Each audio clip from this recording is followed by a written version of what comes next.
Fox Sports. We are Fox Sports. We are Ron.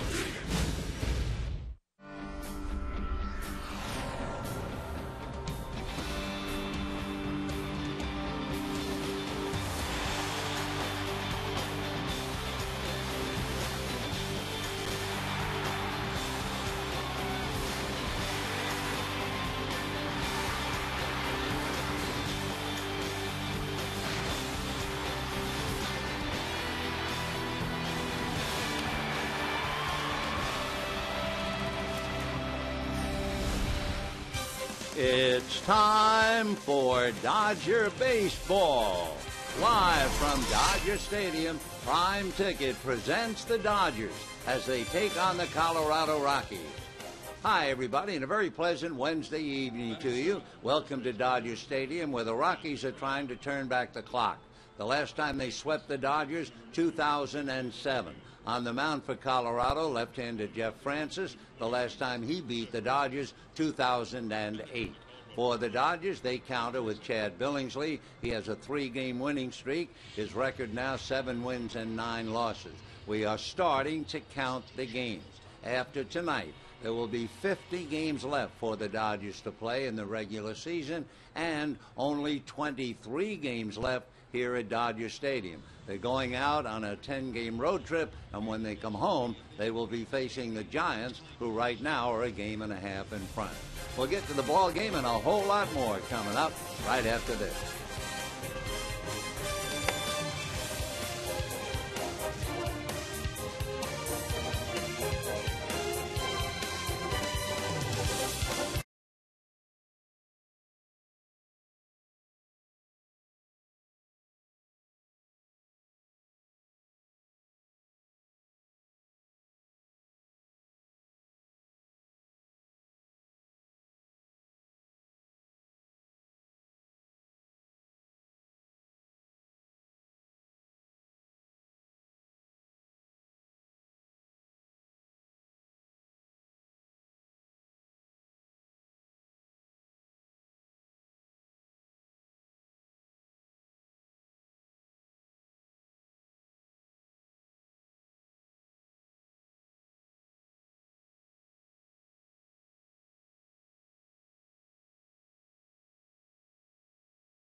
If it's stylish, intelligent, safe, and affordable, it's probably a Hyundai. By AT&T, the nation's largest 4G network. AT&T. Rethink possible. By CarMax. Start the search for your next car at CarMax. And by Dodge.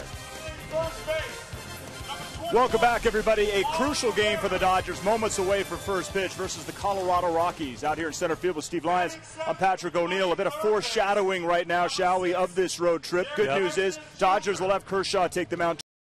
And they stay in the Eastern time zone, so it makes travel perhaps a bit easier. And this is a big game to win heading into this road trip. You got to get the road trip off on a good start because you go down to Miami. That team's in disarray right now, but you're still going to get the best that they've got. Kershaw starts that thing off for the Dodgers, but you get Burley, Nolasco, and Wade LeBlanc from that team, so they're going to see good pitching. And then it's off to Pittsburgh. Pittsburgh hasn't had a winning season since 1992. It's the first time they've been buyers at the trading deadline. They're a good ball club. They're going to be lying in wait for the Dodgers. And then off to Atlanta, where Atlanta right now has the best record as far as wild card teams are concerned. They're still only 3 back in the East. Pittsburgh's 3 back in the East. Both of those teams trying to fight to get to the top of their divisions. It's not going to be a cakewalk. You got to get off to a good start in Miami. Yeah, that 10-game stretch where you have Pittsburgh, Atlanta, then San Francisco back home, probably toughest 10-game stretch with the 50 remaining. When we come back, first pitch.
At participating stores.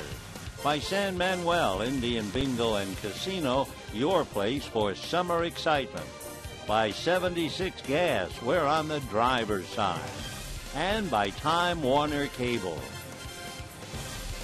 Hi, everybody, and a very pleasant Wednesday evening to you, wherever you may be. Final game of the 3-game series between the Dodgers and the Rockies. The Rockies, behind Jim Tracy, have won 2 in a row. They've already clinched the series. First time they have clinched a series here since 2010. However, should they sweep tonight, it would be the first time they swept the Dodgers in 3 games at Dodger Stadium since 2007.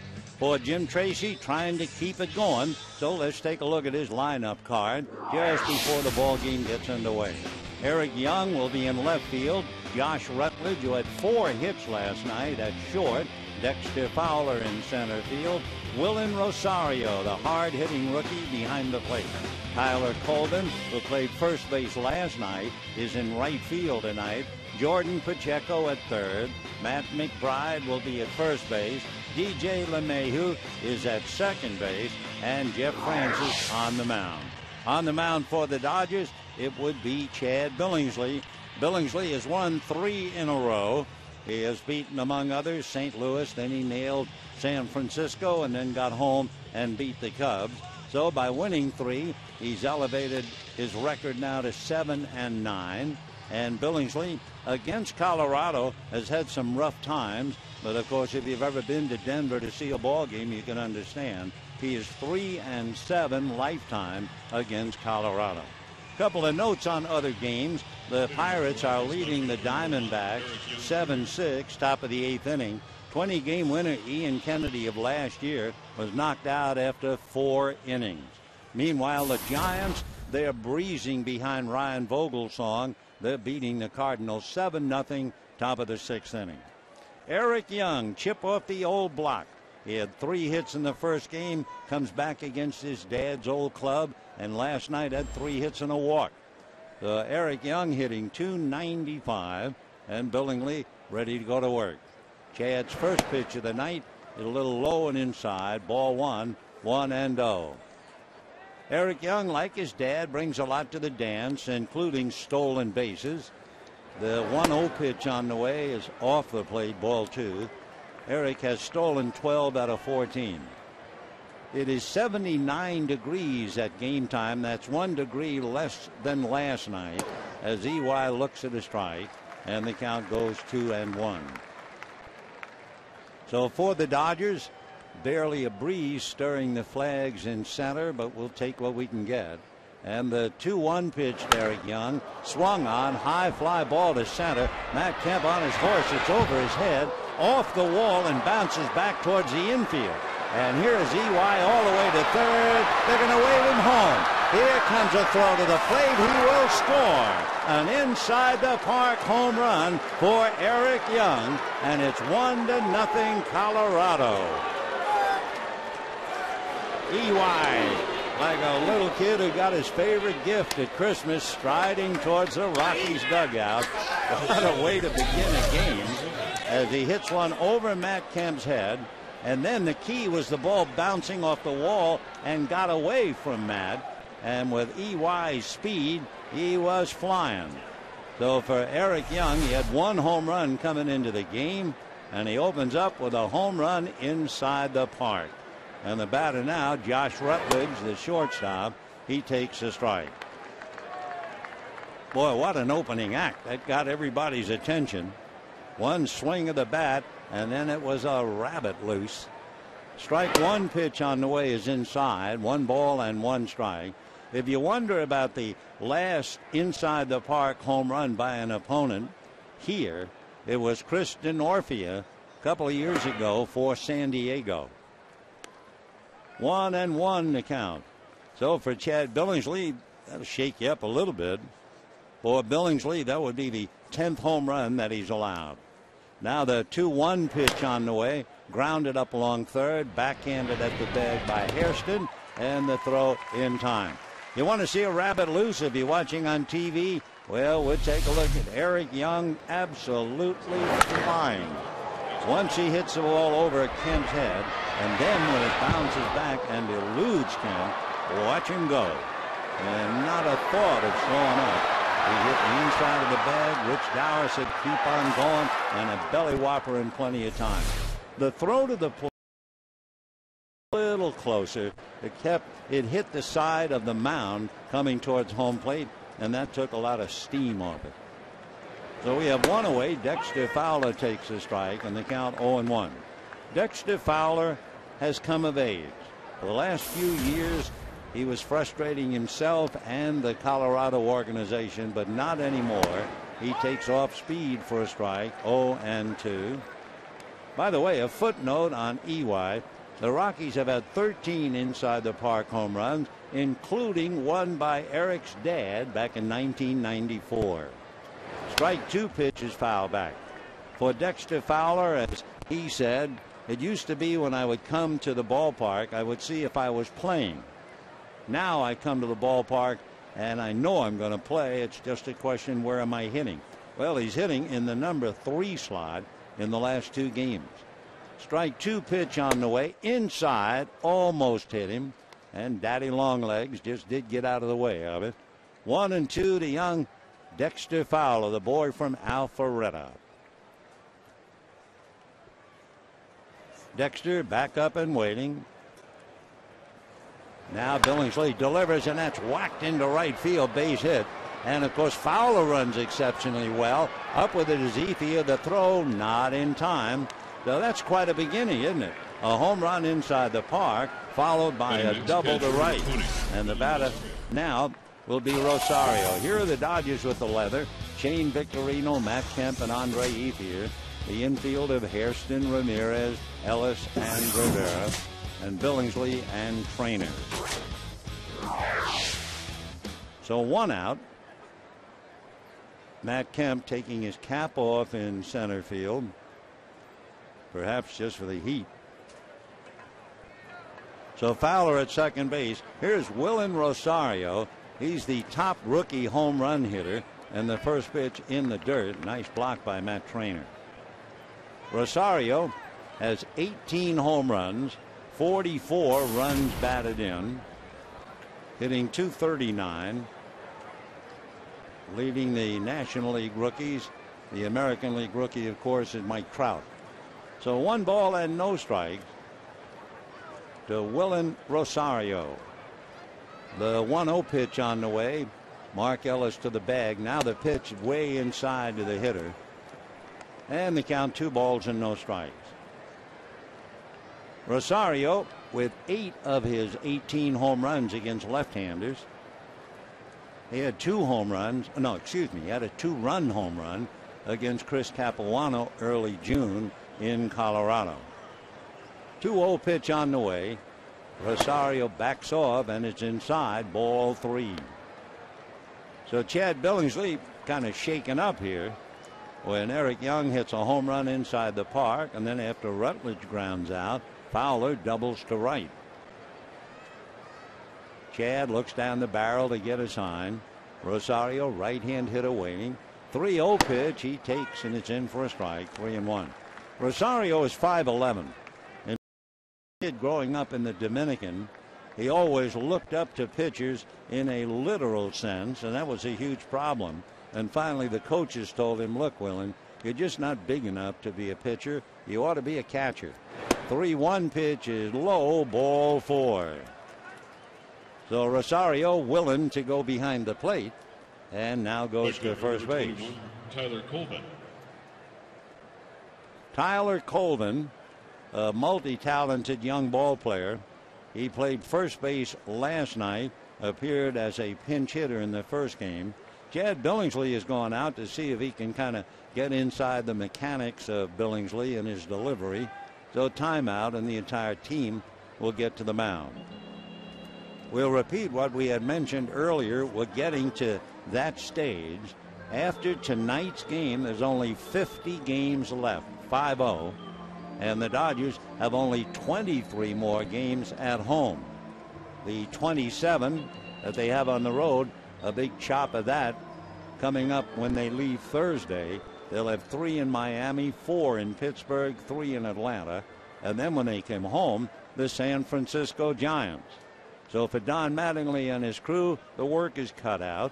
They're trailing the Giants by a game and a half, and the Giants are breezing 7-0 against the Cardinals. First and second, 1 out. Tyler Colvin has a look at a pitch, and that'll cost him a strike. 0-1 the count to Tyler.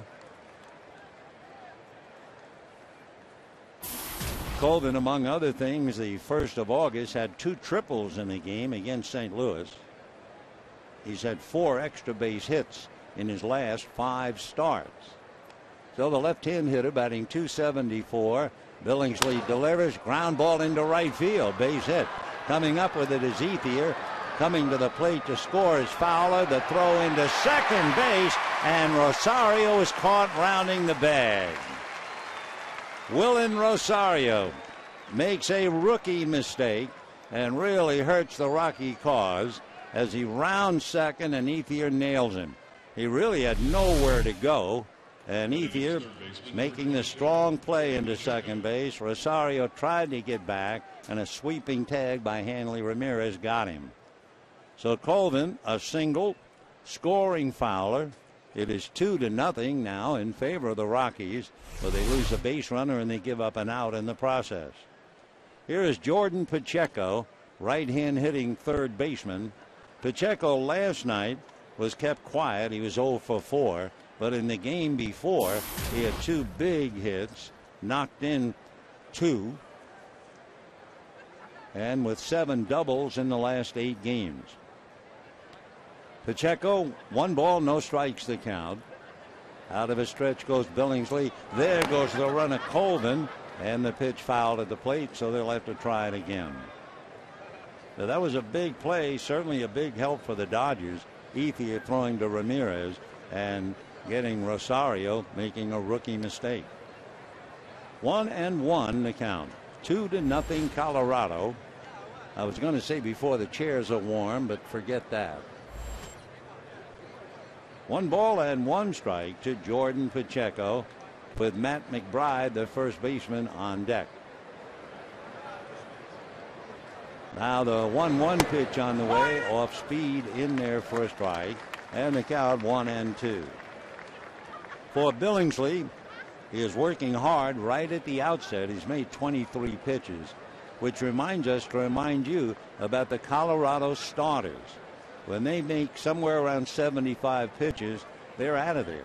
Oh, if you have 75, 2 out, and you need to get 1 more hitter, they'll let you get to 80 or so, but that's it.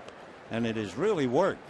Pomerantz went 4, Alec White went 4. They got great middle relief from Ottavino, who was the winning pitcher in game 1, and from Renicky, the middleman in game 2, who got the win.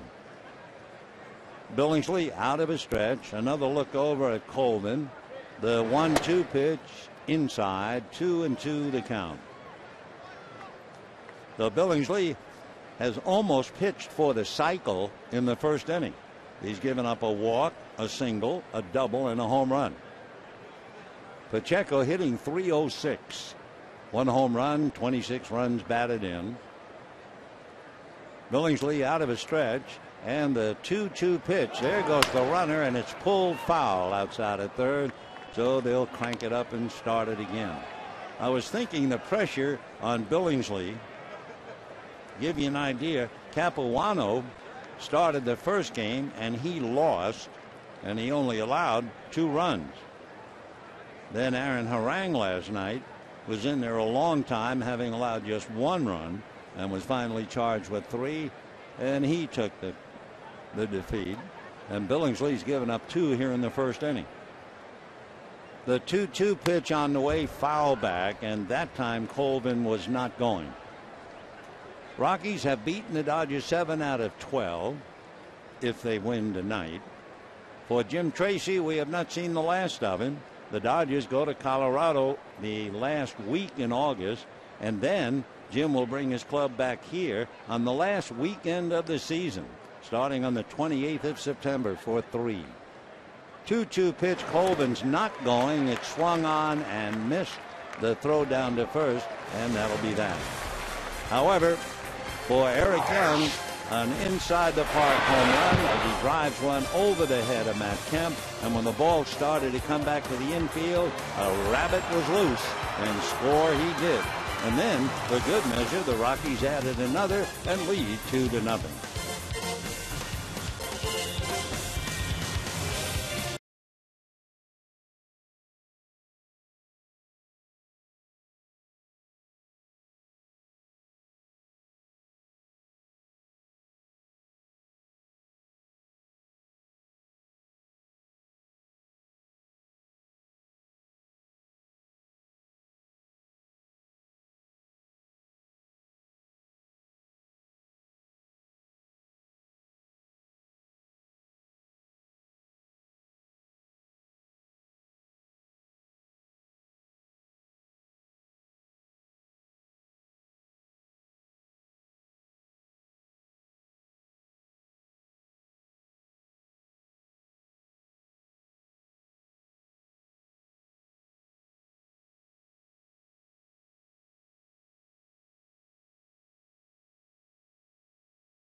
Will be Victorino, followed by Mark Ellis and Matt Kemp. Hanley Ramirez hits cleanup at short, followed by Andre Ethier.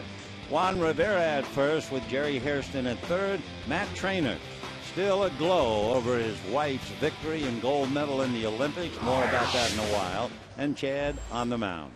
It has been a while since we have seen him. Jeff Francis out of Vancouver, Canada. Went to the University of British Columbia, and his first pitch in for a strike. Jeff is 6'5" and 210.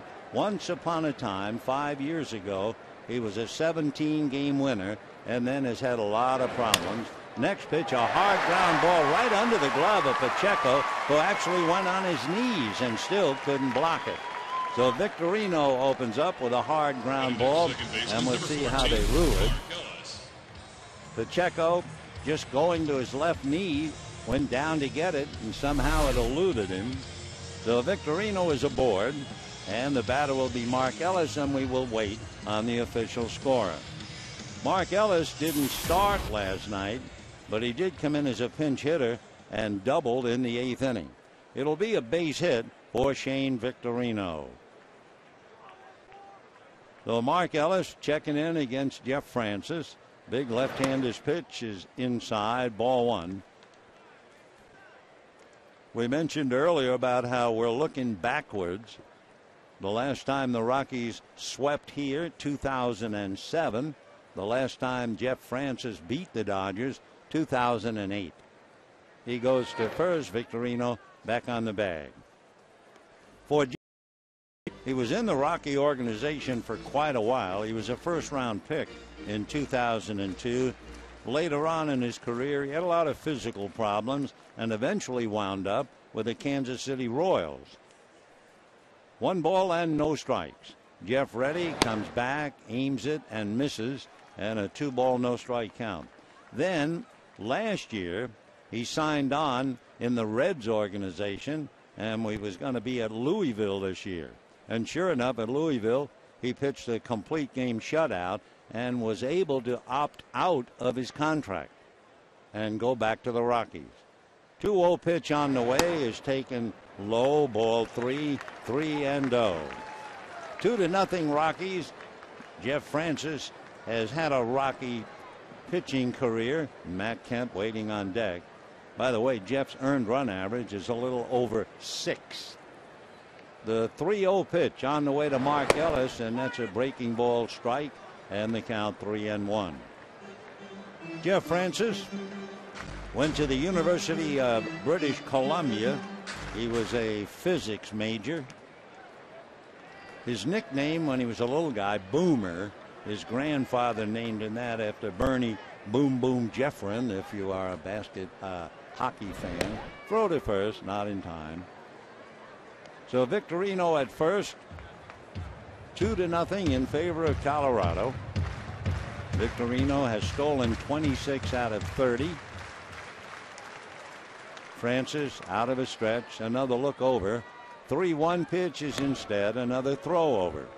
For the Dodgers, they've got to wake up. They've got to go to the whip. In 2 games against Colorado, Don Mattingly has seen his hitters work to 26 3-ball counts. Well, this is the 27th. Those 26 times, when putting the ball in play, they're hitting 133.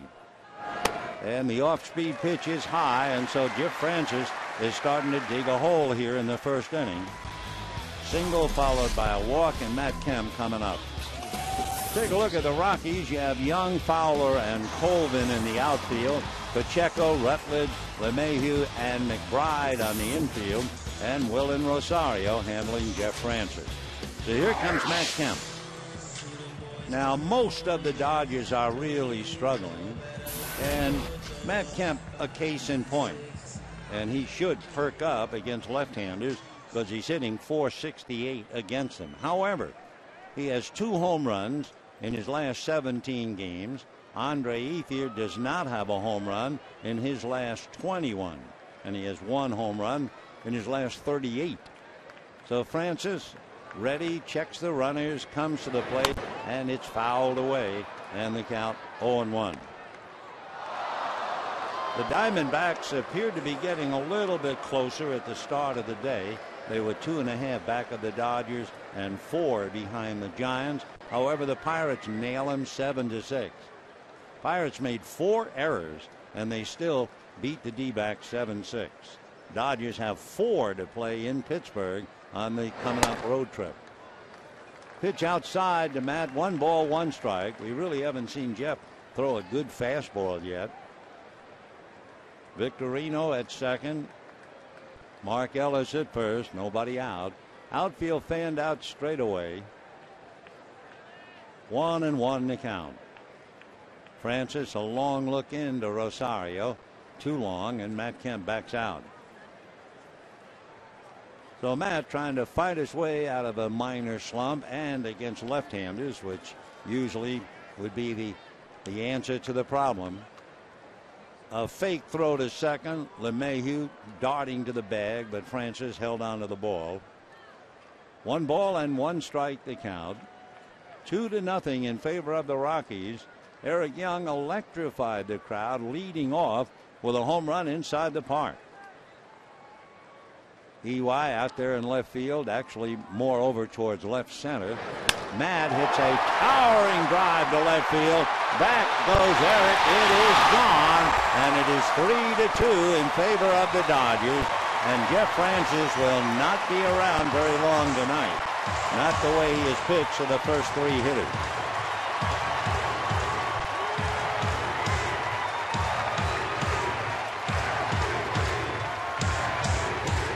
So Matt, who is hitting almost 470 against left-handers and who was owning only 2 home runs in his last 17 games, 1 swing of the bat gives the Dodgers a 3-2 lead. Matt's 17th home run, 44 runs batted in. So for Jeff, shaking a bit, that's the 10th home run that he's allowed. Nobody out. Here's Hanley Ramirez. And the first pitch to Hanley is low. 1 ball and no strikes. So Matt Kemp all over that pitch and hammers it deep into the seats in left center field. 3-2 Dodgers, first inning. The next pitch is in for a strike. 1 ball and 1 strike to Hanley Ramirez.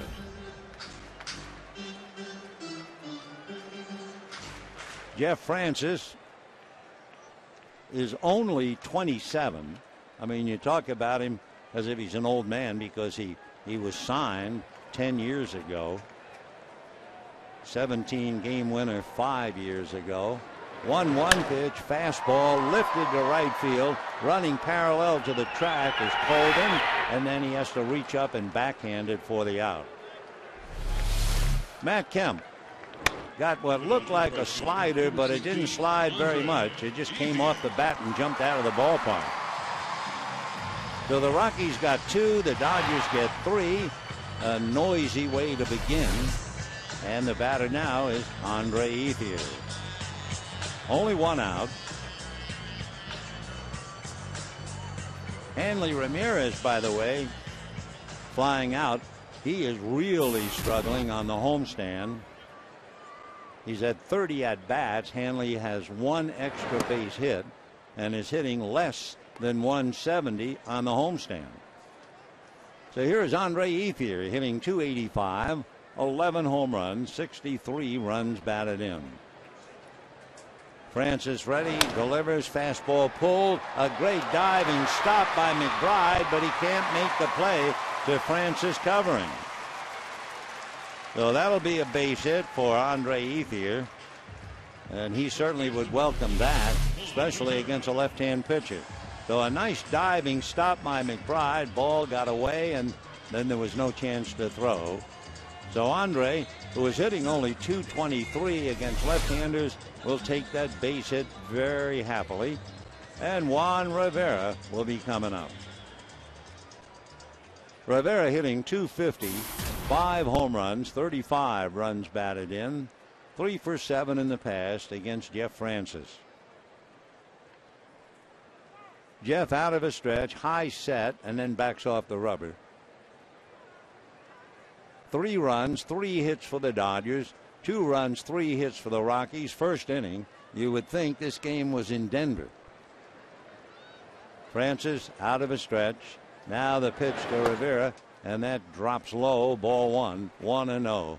Boy, he is really trying to get by with a lot of off-speed pitches.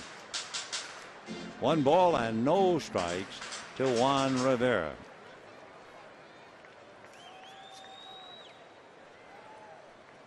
Francis, the left-hander, set, looks over at first, now to the plate, and works a fastball in for a strike, and a 1 ball, 1 strike count. Jeff's fastball, they say, has been clocked at 92. I don't think he's thrown anything like that yet. He also has a couple of different curveballs, a curve, kind of a curvy slider, and a changeup. Here's the 1-1 pitch to Juan Rivera, swung on and fouled away, and the count 1-2. Now remember, if you are a starting pitcher for the Rockies, you get 75 pitches or very close. He has now used up 18 here in the first inning. Alex White made 80 pitches and Jem took him out. Drew Pomerantz made 84, and he was history after 4 innings. How has it led? It led to 2 victories as White leans on the railing and takes in the action. Here's the 1-2 pitch coming up. Change hit in the air to center. It's playable. Waiting for it is Dexter Fowler. He'll make the catch, and holding up at first is Ethier. So that's the second out, and the batter will be Jerry Hairston. 2 out, first inning. It's a 5-run first inning, 3 for the Dodgers and 2 for the Rockies. Dodgers will be in Colorado 27th, 28th, and 29th. And one of the problems every team has when they play in Colorado, with the altitude, the way the ball travels, it always burns up your bullpen. Here's the first pitch in the dirt. Nice block by Rosario, ball 1.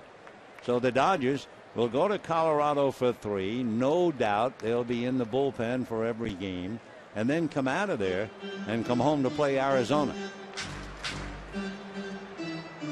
Then when Colorado comes here on the 28th of September, 3 with the Rockies, followed by the Giants. Here's the 1-0 pitch on the way, and the fastball in for a strike. One other thought, of course, for Colorado. They will leave tonight. They're off tomorrow. And the Rockies will then play San Francisco. How are they doing? Giants have beaten them 6 out of 8. And the Giants beat them 5 out of 6 in Denver. 1-1 pitch on the way inside. Almost nicked Hairston. 2-1 the count. So Francis gave up the single to Victorino. Then he walked Ellis. Then Kemp hit one into the pavilion. He got Ramirez, but Ethier singled. Then he gets Rivera, and trying to get out of the inning with a 2-ball, 1-strike count against Jerry Hairston. Left-hander ready, looks over at first and decides he'd best go over there. Ethier back on the bag. Not that Ethier is going to steal any bases, but he could very well be part of a hit-and-run play. Ethier this year has stolen 2 and been caught 1. 2-1 the count to Jerry Hairston with 2 out. Francis checks. Ethier's not going, and Hairston pops it up. The first baseman, Matt McBride, just inside the foul line, makes the catch and drops it. Oh, how embarrassing. And the Dodgers have runners at first and third. So an error charge to Matt McBride, and that will allow Matt Trainer to come up. So McBride trying to backhand the ball that hit the heel of his mitt and then fell to the grass. So Hairston at first on the error. Ethier at third with 2 out. And here is Matt Trainer all aglow. Misty May Trainer along with Terry Walsh Jennings beating the other United States talented duo of Jen Kesey and April Ross. So The United States could not miss today. And the first pitch to Trainer in for a strike, and the count 0-1. You could stream at 1 o'clock and watch the match, which is exactly what Matt Trainer did with his computer. And he sat there watching it, very exciting, rooting for his wife. And guess what happened? Strike one pitch is a little low, 1-1. They lost power. And by the time he got his computer back on, he saw his wife celebrating. It was all over. How about that one? But Matt is here, first and third. His wife has gold. And Trainer waits. 1 ball and 1 strike. Francis ready and delivers, and it's fouled away. When you look at the inning, the ground ball by Victorino somehow went right by the diving Pacheco. For those watching television, we're showing Trainer watching and then receiving congratulations from the team members. He looks worn out. And then there was a picture of Misty May and Carey winning their 3rd consecutive gold medal. What a tremendous tribute. The next one to Matt is low, 2-2 the count. Trainer introduced tonight as the 2nd best athlete in the Trainer family. Anyway, Dodgers 3, Rockies 2. Jeff Francis not helped. I think Pacheco could have made a play on Victorino, and certainly McBride should have caught Hairston's pop fly. Ground ball just foul down the left field line. So Ethier will go back to third. Hairston will return to first. And Matt Trainer never did let go of the bat. So Matt drills it. Just missed the bag. There was a diving Pacheco, but he had no play. Right there was Mike Estabrook to call. And Matt checks in again. Hitting .203. 2 home runs, 10 runs batted in. When you have a young, full of beans catcher like A.J. Ellis, if you're the backup, you sit around a lot. He pops one up into shallow right field. LeMahieu goes out and one-hands it. And the inning is finally over. Dodgers send 8 men to the plate. Matt Kemp hits the big one. With 2 men aboard, he crushes one into the pavilion, and the Dodgers turn it around. And at the end of an inning, Dodgers have 3, and the Rockies, who started off like a house of fire, have 2.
Derek Young and Matt Kemp, and I think of the expression, there are many, many ways to spread the parsley around the fish.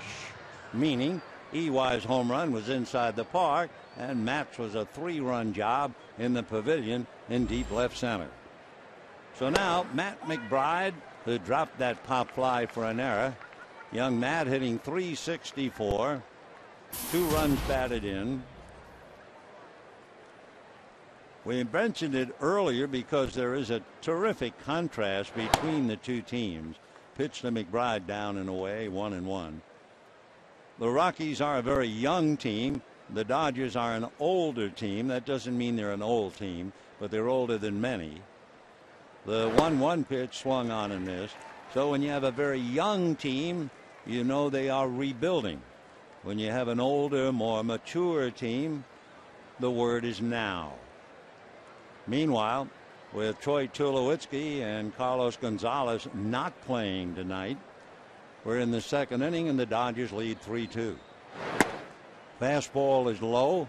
That runs the count to 2 balls and 2 strikes. Matt McBride out of Bethlehem, Pennsylvania, went to school at Lehigh University.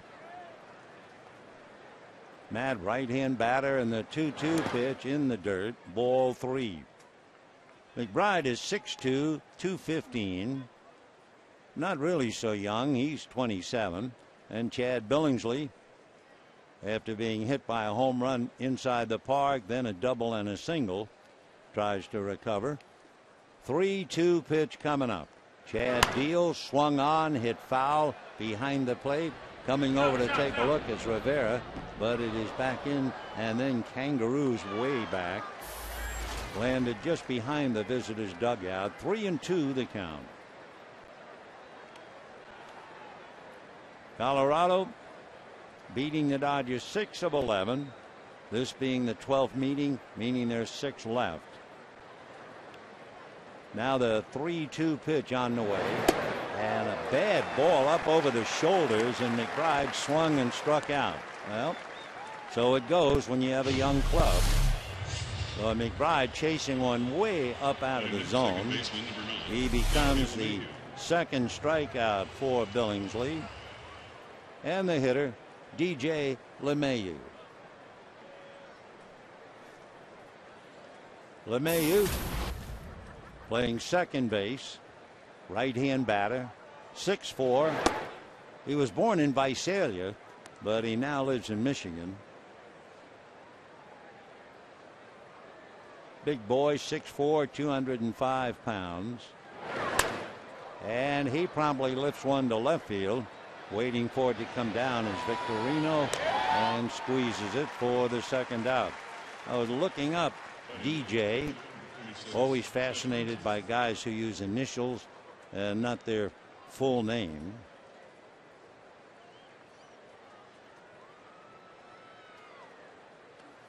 Well, they just keep talking about DJ. Disc jockey.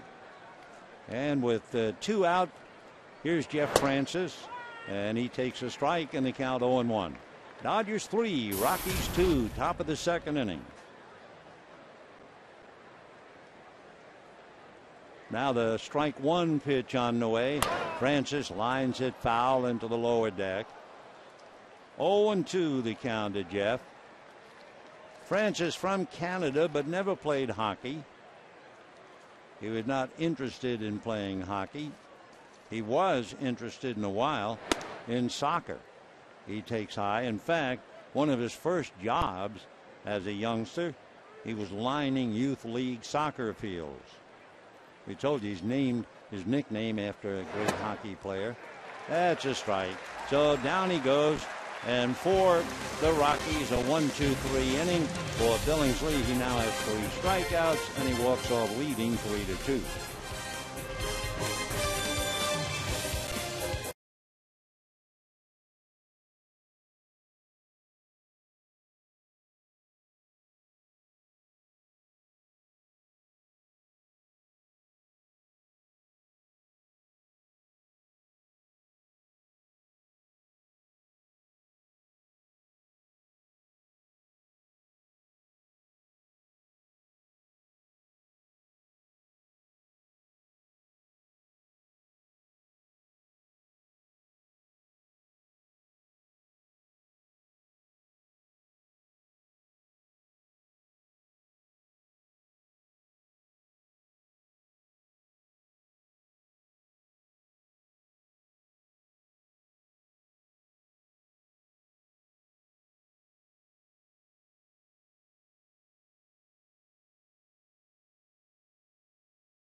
To Miller time later in tonight's game, brought to you by Miller Lite.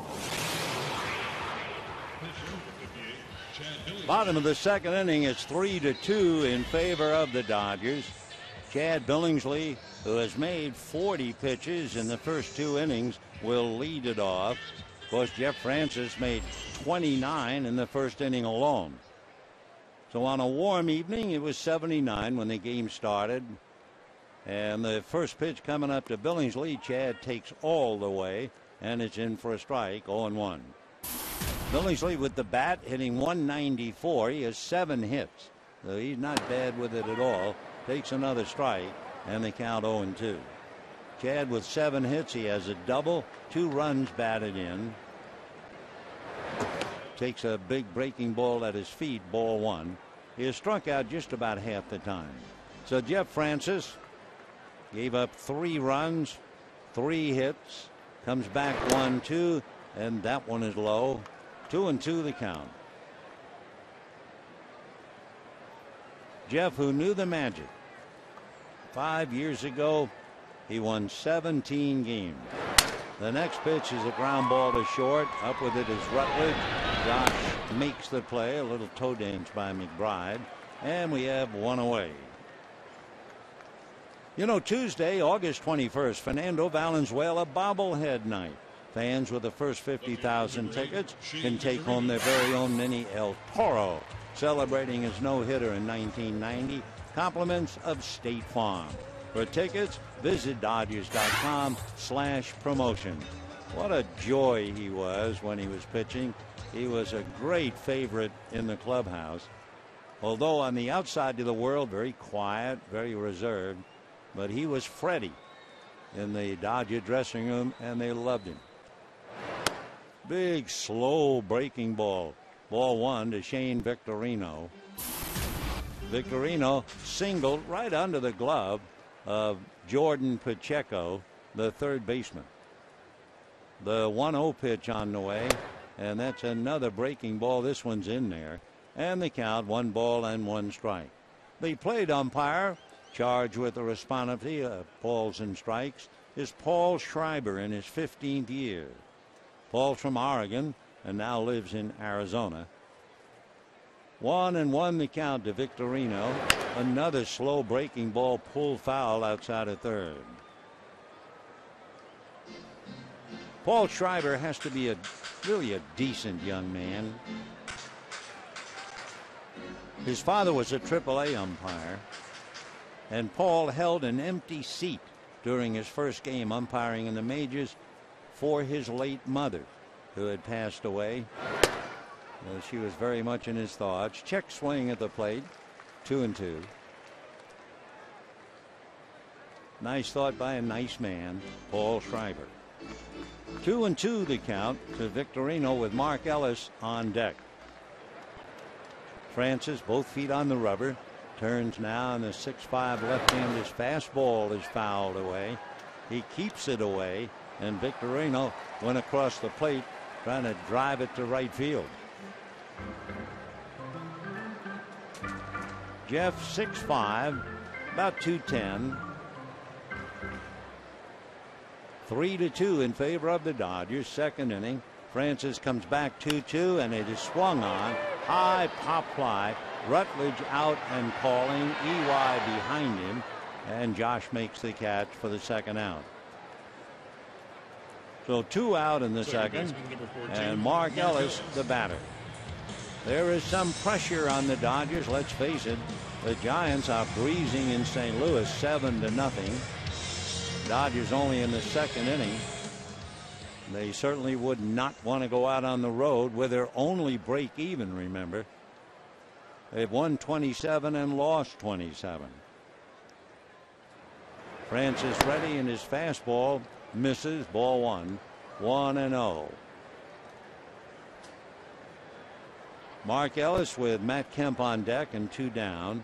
Francis comes back and tries to cut it, and the ball didn't do much and stayed outside for ball 2. For Jeff Francis, who is far from his salad days, here's the 2-0 pitch on the way, and he misses again. when Matt Kemp came up to face him in the first inning. Kemp was hitting .357 and had 2 home runs against him in the past. And Matt just hit another. The 3-0 pitch is taken for ball 4.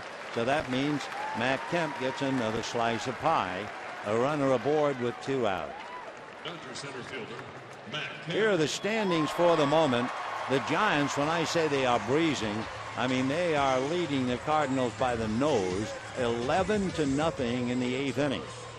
So the Dodgers, a game and a half back, can ill afford to lose and fall 2.5 back before going out on the road, where they are break even.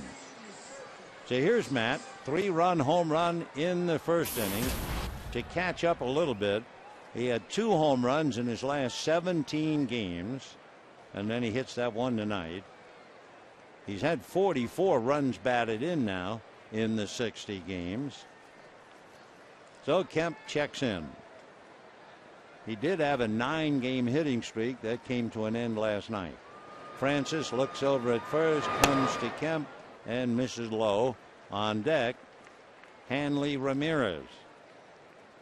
Hanley Ramirez is not enjoying the homestand at all. He is 5 for 30. He has just 1 extra base hit and hitting about 170. So Kemp waiting, 1 ball and no strikes. Dodgers lead 3-2. Francis ready, delivers, waved at and missed, and a 1 ball, 1 strike count. Matt Kemp leading the way, of course, for the Dodgers. His last home run prior to tonight on the 4th when he homered against Chris Volstad. 1-1. Francis out of a stretch. Ellis not going anywhere. And the 1-1 pitch on the way, swung on. Mile high foul ball down the right field line. Holden comes over, watches that thing go back into the stands. 1-2 the count to Matt Kemp. So Mark Ellis going all the way around to third, will go back to first. 3 runs, 3 hits for the Dodgers, 2 runs, 3 hits for the Rockies. Jeff Francis trying to finesse his way.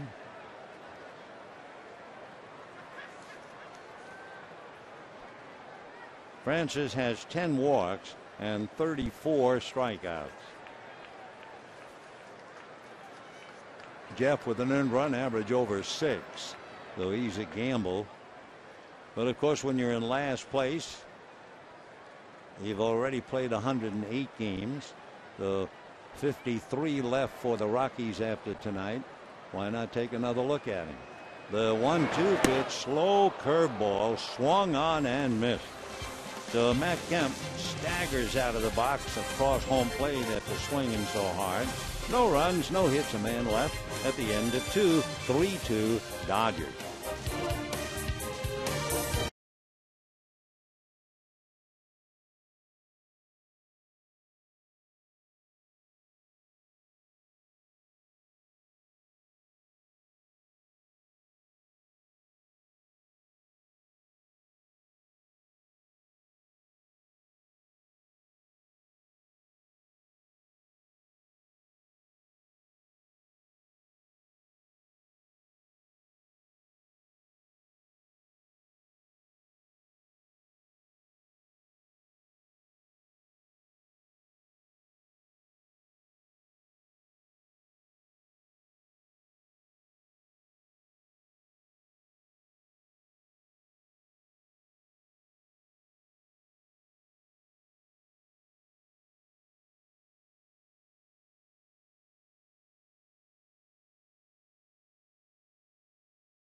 Nancy B. Heffley serenading the crowd, a tribute to Denver, the unsinkable Molly Brown, and belly up to the bar. Well, here's Eric Young, who bellied up to home plate and hit a home run inside the park. The first pitch to him high and away. His dad, Eric Young Sr., hit the very first Colorado Rockies home run in Denver. That was at the Mile High Stadium, the football park, against Montreal. Now the 1-0 pitch on the way to EY. Swung on. This one is playable. Pop fly. Ramirez goes out on the grass and makes the catch. So they finally get Young. I mean, all he's had, 7 hits and a walk in the 3 games, and we're barely into this one. Dodgers have really found it difficult to get him out. Now the batter is Josh Rutledge. Talk about difficult getting him out. Last night he had 3 doubles and a single. Josh with a 4-hit game, batting .352, and takes high, ball 1. 1-0. Billingsley ready to come back. 1-0 and fastball for a strike. 1-1 to Josh Rutledge. Before the Rockies got here, we had heard they had a good-looking young shortstop, and last night was the first look. Off-speed pitch, a change in there for a strike. Rutledge out of the University of Alabama. He's from Cullman, Alabama. 6'1", 190. 23 years old, and lifts a fly ball to shallow center. Ellis out. Kemp runs him off the ball, and Matt had the easier play anyway. So 2 out, top of the 3rd, and the batter will be Dexter Fowler. Coming to the plate, center fielder Dexter Fowler. Dexter Fowler doubled to right, scored on the base hit by Colvin. Might have been a longer inning for Billingsley, except Willen Rosario walked, and on a base hit by Tyler Colvin, Rosario rounded second. Ethier threw into second and nailed him, and that was a very expensive out. Meanwhile, Fowler jams one into left field for a base hit. So Dexter is 2 for 2. As we mentioned when he came to the plate in the first inning, he has really come of age now. Fowler has found himself. Glenn Allen Hill over to listen to him and then smile. Fowler's a funny kid, but he's more than that. He's getting to be better and better and better.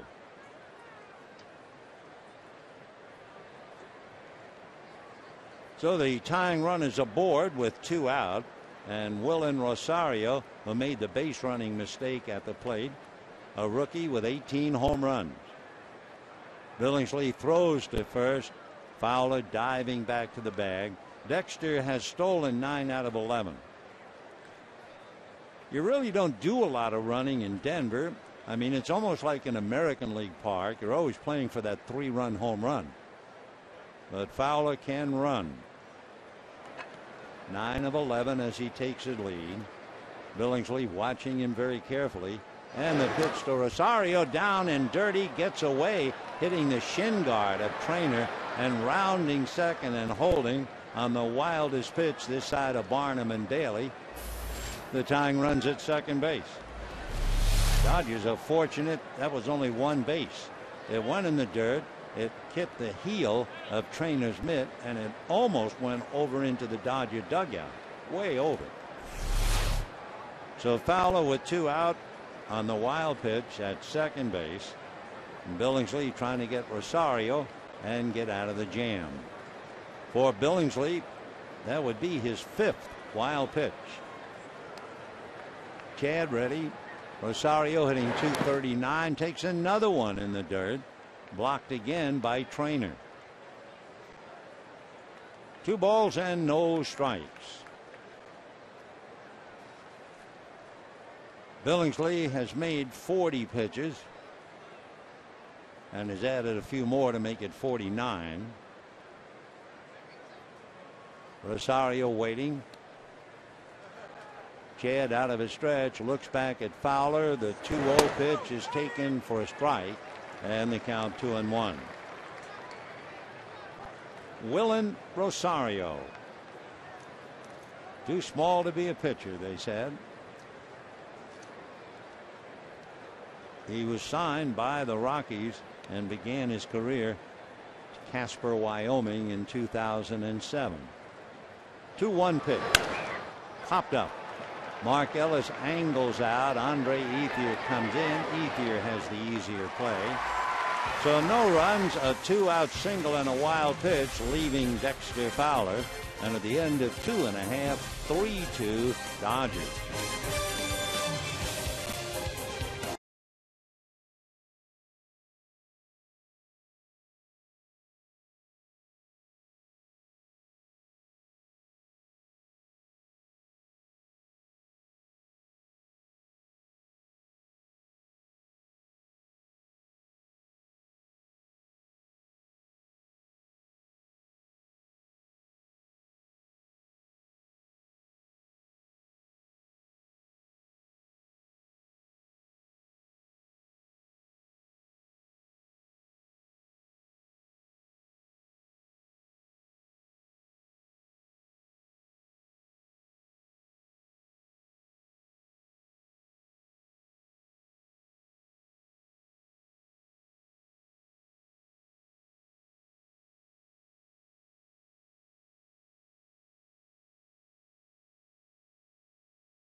Rockies 3-2. Rockies had a home run inside the park by the leadoff man Eric Young. Then Dexter Fowler doubled and Tyler Koval singled him in, and they led 2-0. But the Dodgers had Matt Kemp hit a 3-run home run, and the Dodgers lead 3-2 in the bottom of the third. Here's Hanley, 0 for 1, really struggling during the homestand.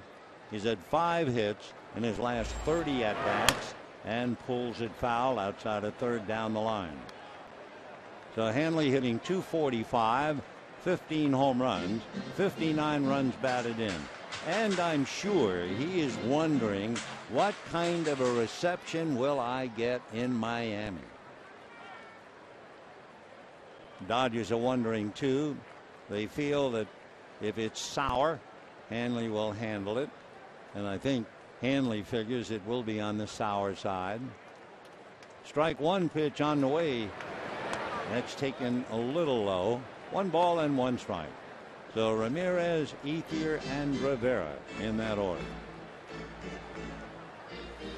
For the Dodgers against Jeff Francis, we knew that Kemp hits him. Ramirez is 0 for 5 against him and takes off the plate. And a 2-ball, 1 strike count.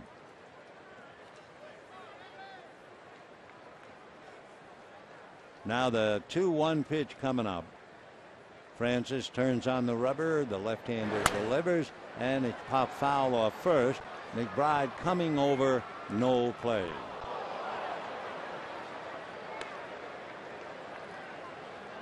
It's interesting to look at the Colorado lineup. The fellows who really give Billingsley a bad time are not playing. Carlos Gonzalez, Cargo, is hitting .556 against Billingsley. Ramon Hernandez, the catcher, .571. Way outside, ball 3. 3-2 the count. Hanley backs out for the moment. Ethier and Rivera to follow. Dodgers 3, Rockies 2 are in the bottom of the third. Francis looks down the barrel to get a sign. Rosario sets a target. Big chopper over the mound. On it is LeMahieu and throws him out. So for Ramirez, the drought continues. 1 out in the third. Say, by the way, you know, it's not too late to become a member of the Dodgers season ticket holder family. You can purchase today. You'll receive all of this year's new benefits and postseason rights partially. Great locations between the bases are still available. So to purchase, don't waste any time. Visit Dodgers.com/season tickets today. 1 away. Here's Ethier. Single, got around as far as third. Andre takes a big hook in for a strike, and the count 0-1. Ethier, the ground ball smothered by Matt McBride, who then tried to get up and throw and dropped it. Strike one pitch on the way, another slow curve but missing, and it's a 1-ball, 1-strike count. Andre hitting .287 with 11 home runs, 63 runs batted in. Francis turns, and the 1-1 fastball is fouled away. Good location, really tied him up, and Andre fouling the ball and hit by his own foul. 1-2. Ball came off the bat, came down and got him on the instep. Boy, we saw Hanley Ramirez hobbled last night, and then we saw Jerry Hairston hit almost the same spot. And those watching can see Andre with the front leg tape. Slow curve is low. A little extra protection, the shin guard covering the ankle and the shin. It's amazing what that little ball can do. 2-2 the count.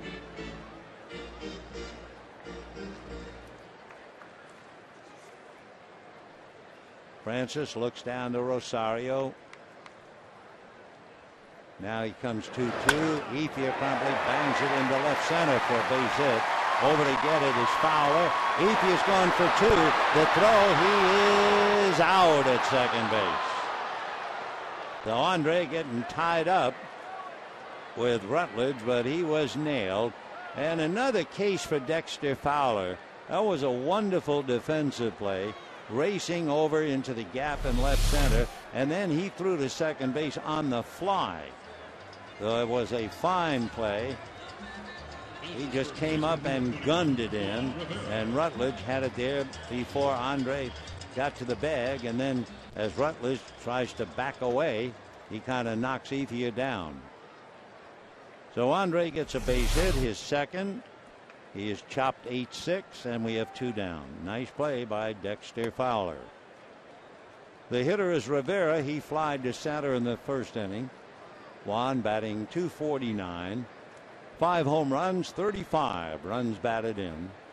Francis 1-0 pitch on the way. Slow curveball. It drops in nicely. 1-1 to count. Francis giving you a little of this, a little bit of that. Using the fastball sparingly. The 1-1 fastball is a broken bat fly ball to shallow right. Coming up is Tyler Colden, and that'll be that. No runs, a hit, nobody left. And at the end of 3, it's the Dodgers 3 and the Rockies 2.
Jordan Pacheco, and then Matt McBride. Chad Billingsley trying to win his 4th in a row. He's had trouble with the Rockies in the past. He is 3-7 against them in his career. Colvin singled to right field in the first inning to drive in Fowler. And then Rosario rounded second and was nailed, and that's a big play. That slowed down the offense considerably and lightened the load for Billingsley. Light breeze now, very welcome going from left to right. 1-1. Not much, but we'll take it.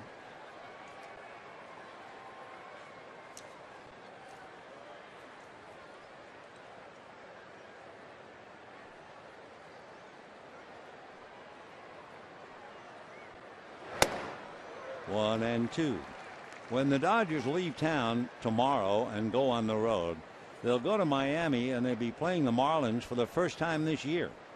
Then they have a big 4-game series with the Pirates, and the Dodgers beat the Pirates all 3 meetings here earlier in the year. Then they'll go to Atlanta, and with Atlanta, the Dodgers have lost 2 out of 3. Foul back.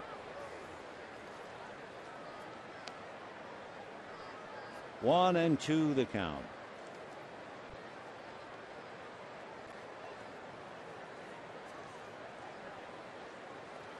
Tyler, a left-hand hitter who played first base, playing right field, hitting .277. He has 13 home runs, 44 runs batted in. And the breaking ball puts him away. So that would be the 4th strikeout for Chad Billingsley. 1 minute it's up there, and the next minute it's down there. And with 1 out, Jordan Pacheco, who struck out in the first inning. Pacheco out of Albuquerque, went to school at the University of New Mexico. Very much of a contact hitter. A check swing, no swing, ball 1. Mike Everett down there on the line. Pacheco, one of those kids who really has not only a good strike zone, but makes contact. Even though we did see him strike out, Pacheco has only struck out 31 times, and he's had over 300 plate appearances. So he's tough. And a strike, 1 ball and 1 strike. In the minor leagues, 36 strikeouts with way over 400 plate appearances. So obviously that kind of a hitter. Being a contact hitter, he is not a power hitter. He has just 1 home run, 26 runs batted in. In the minors, well, in Asheville, with a very short porch, he had 13 home runs, but he is not that kind of a hitter. 2-1. 2-2. Dodgers lead 3-2, 4th inning. Giants breezing 11-0. Holy cow. Now it's Giants 15, Cardinals nothing in the 9th inning. Marco Scutaro has 7 RBIs, including a grand slam just moments ago. And that's whacked down the left field line. Fair ball. So the contact hitter rips it into the left field corner and has himself a stand-up double. Yeah, he's a good-looking hitter. Pacheco now has 20 doubles, 3 triples, and 1 home run. Well, he can swing, he can bat. So now the tying run again in scoring position. Remember, Fowler was wild pitch. The difference, Fowler was wild pitch with 2 out. Pacheco is out there with 1 out. Matt McBride struck out 0 for 1. McBride appeared as a pinch hitter last night and singled to right. He started the first game and went 0 for 4. And that's a strike.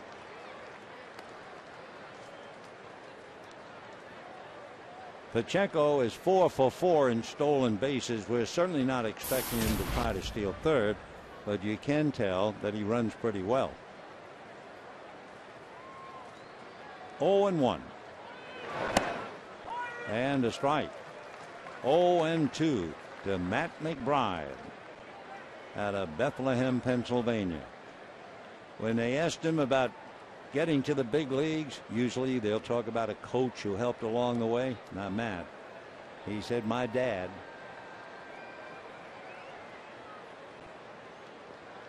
Father constantly pitching batting practice to him, coming home after work. Even when he was at Lehigh and playing games, after the game his father would go out on the field and pitch more batting practice to him. 0-2. And a fly ball to right field, coming near the line, but still plenty of room. Ethier for the catch. Holding at second is Pacheco. And DJ LeMahieu coming up. Batting next, second baseman, DJ LeMahieu. We finally did check out David. Yep, that's his first name. DJ is David John LeMahieu, but he'd rather go by the initials. DJ.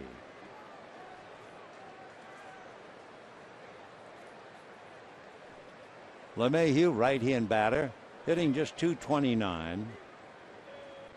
He was born in Visalia. Then the family moved to Las Vegas. Then they moved to Madison, Wisconsin, and finally Bloomfield Hills in Michigan. He's another fella who talks about his father helping him get to the big leagues.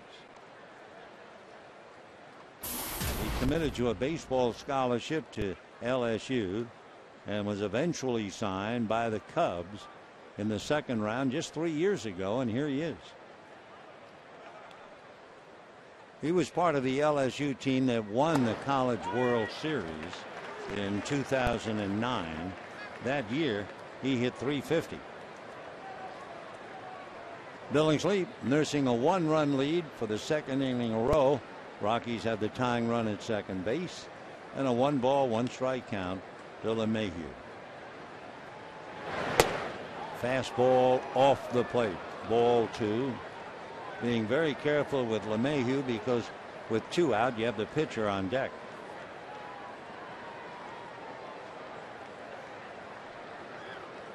Two and 1 to DJ.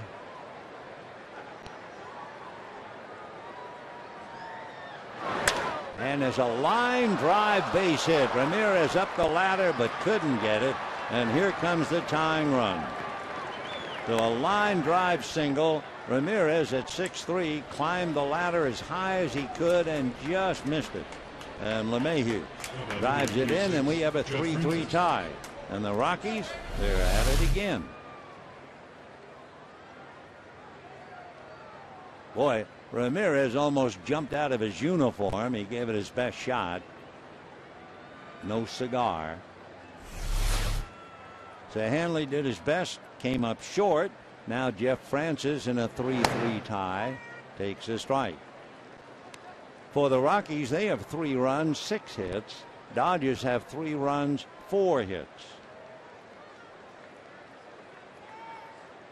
0-1 the count. Ground ball to Mark Ellis. All right. The double by Pacheco, the single by LeMahieu, and the Rockies are even. And at the end of 3 1/2, a 3-3 tie.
longer from AT&T Uverse. Visit AT&T.com/free your TV. Rethink possible. By El Pollo Loco, crazy you can taste. And by the full line of fuel-efficient vehicles at your Southern California Toyota dealer. A 3-3 tie, a 1-2 punch. Jordan Pacheco doubles to left, and then DJ LeMahieu singles to left to cash him in. And we go to the bottom of the fourth inning, a 3-3 tie. Dodgers will have Jerry Hairston, Matt Trainer, and then Chad Billingsley. Billingsley is struggling. He's gone 4 innings, and he has made 70 pitches. And, of course, if he were pitching for the Rockies, you'd figure no matter what, he would not go beyond the 5th. Because the Rockies, with their pitch count, anytime 75 inside of 80, you're gone. Francis has made 62 pitches. And he starts Hairston with a strike. Jerry hit a high pop fly. Matt McBride, the first baseman, under it and dropped it. Jerry 0 for 1, hitting .272. Off speed, 1 ball, 1 strike. Jeff Francis, and use the word advisedly, really trying to finesse the Dodgers. 1 ball, 1 strike. Just missed, ball 2. You wouldn't figure that Jeff Francis would strike out very many, not watching him throw. Well, he has 1 strikeout, but who did he get? Matt Kemp with a breaking ball. Ground ball to short. Rutledge. 1 away. Dodger catcher number 18. And the batter now, Matt Trainer, who popped up in the first inning.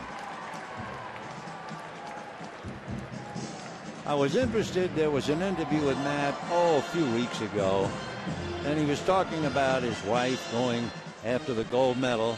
And Matt said, when it's all over, we really would like to have some children.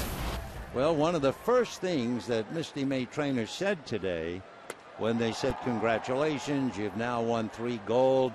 What about the future? First thing she said, we'd like to have some children. 1 ball and no strikes, they count to Matt. There's the fastball, but didn't do much. 2-0. If you're interested so far in the medal count, the U.S. and China, as of this moment, the U.S. is out in front. U.S. 34 gold, China has 36. They each have 22 silver, but it's the bronze. Dodgers. The U.S. has 25 bronze, China 19. So the total, the medal count, U.S. 81, China 77, and it will go on until next Sunday. Thank you, Rob Manchel. 2-2 to Matt Trainer. Billingsley on deck. 3-3 in the fourth.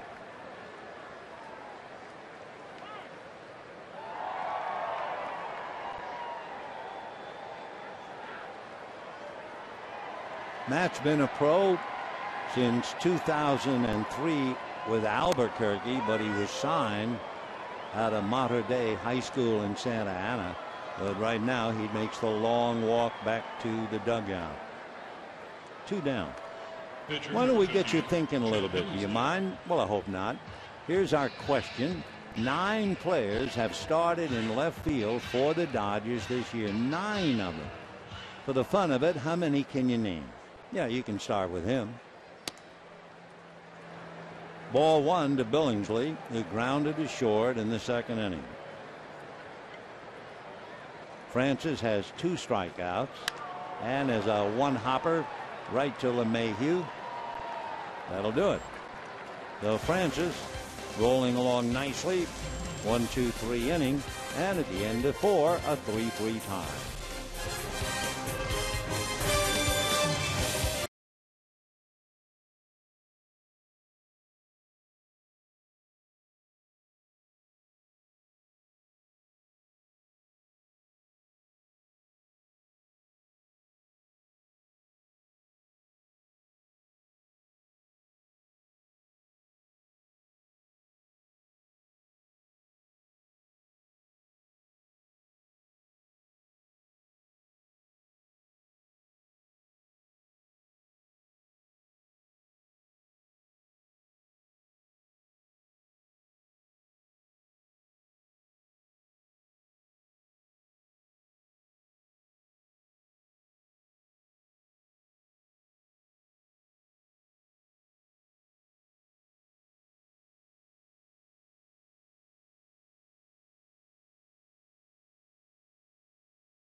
3,000 people are in attendance to see Pope John Paul II deliver Mass in both English and Spanish. After the Mass, the Pope circled the stadium's warning track, waving to the joyful many in attendance, some of whom were enjoying Dodger dogs and refreshments, and some of whom even attempted to start the wave.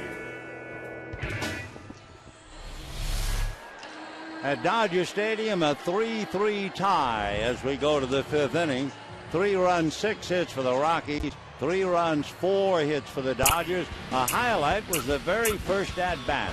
Eric Young drives one to the wall. It bounces back and away from Kemp, and EY, a rabbit loose, goes all the way. Didn't really need the belly whopper. The throw by Matt Kemp, although EY didn't know it, hit the side of the mound, and that took all the steam out of it.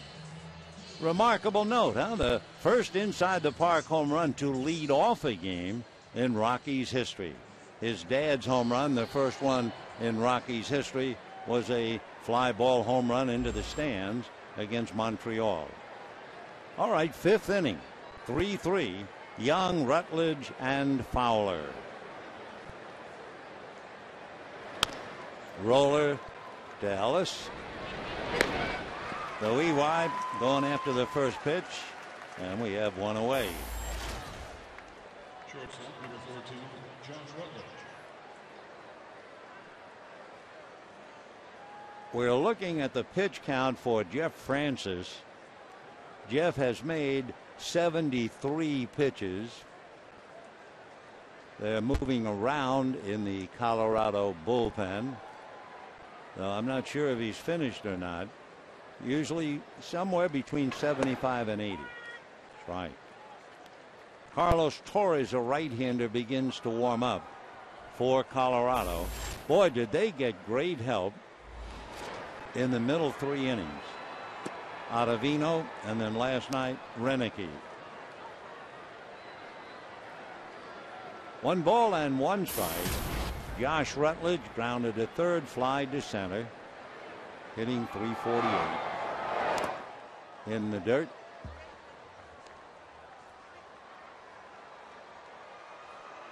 I guess the way Jim Tracy figured, I have to somehow find a way to save my pitchers. I mean, they just get worn out completely in the Mile High City.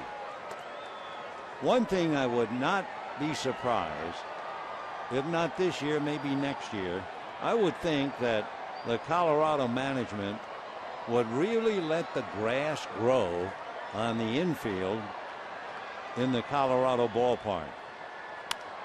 Popped up, Ellis. That should be the second out. I mean, let it grow so that you could lose a small dog in it, but they're going to have to do something to help the infielders. I'm not quite sure what they can do about the outfield. It is an extremely spacious outfield. So with Jim, the way the ball flies, you burn up your staff. So he has opted to try this. The starter goes 75 to 80 pitches, somewhere in there, and get him out. But the earned run average, almost 5.5. That's a killer. Dexter Fowler with a double and a single. And boy, hold on. He's just going to get better and better. That's a strike. 1-1. It took Dexter a while. They talked about how good he would be, and it was a matter of patience, which is probably the greatest quality in baseball. Pulled foul. Fowler first came up to the Rockies. He hit 154. He hit 260 2 years ago, 266 last year, and now coming on strong. 293. He's 6'4", 185. I always call him Daddy Longlegs because he reminds me of an outfielder with the Phillies, Gary Maddox, who was all legs. 2 balls and 2 strikes. Change curve and a fly ball to Kemp. All right, they get Fowler for the first time. It's a 1-2-3 inning. And at the end of 4.5, will it be Francis? We'll find out.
Francis 73. That 73 isn't quite the required 75, but he's gone. Chad Billingsley, 81 pitches in a 3-3 tie. Once he got close to 75, you knew that the Tracy rule would work, and sure enough, out he goes. So for Jeff, who had not beaten the Dodgers since 2008, he was given 2 in the first inning. The Dodgers came back with 3. Then the Rockies tied it, and he's off the hook, just like the other 3 Stu starting pitchers as we look at Carlos Torres. Naturally, as a starting pitcher, you have to go the required 5 to be eligible for a win. We can also tell you, talking about win, the Giants beat the Cardinals 15-0. Scutaro knocked in 7. And he has 13 RBIs in 12 games with the Giants. Marco Scutaro. Strike to Victorino. One other thing about Jeff Francis, we told you he wasn't throwing hard. He had only 2 swings and misses in 73 pitches with the Dodgers. 2 swings and misses. And would you believe that 2 swings and misses were Matt Kemp in the same at bat, and then he struck out. So for Jeff, maybe he'll get another shot.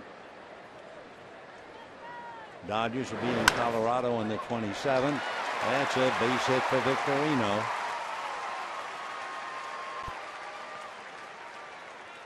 So Victorino is 2 for 3. All right, since Victorino's on base and we talked about left fielders, remember the question? 9 have started in left field for the Dodgers. How many can you name? It's a bunch. It's really a team all by itself. Look at Abreu, Rivera, Hairston, Gwynn, Victorino, Herrera, Sands, Castellanos, and Van Slyke. Here's Mark Ellis. Ellis, an ideal number 2 hitter. Number 1, he's very patient. And number 2, if he needs to move the runner along, he can do that as well. Victorino, remember, 26 out of 30, 2 for 2 as a Dodger. That's a strike. 0-1. 3-3, bottom of the 5th. Torres has a tough act to follow. Ottavino and Renicky were brilliant. Carlos is from Santa Cruz. lives in Manhattan, Kansas. He went to Kansas State. 1 ball and 1 strike. For Carlos Torres, he'll be 30, 6'1", 185, and actually pitched at 4 different colleges in 4 years. I mean, he was really getting ready to have the life of a ball player while he was still in college. He went from Allen Hancock Junior College to Grossmont Junior College to San Jose State and finally Kansas State. Originally signed by the White Sox. 1-1. Victorino not going. That's a strike. 1-2. Torres was released by the White Sox 2 years ago to pursue an opportunity to pitch in Asia.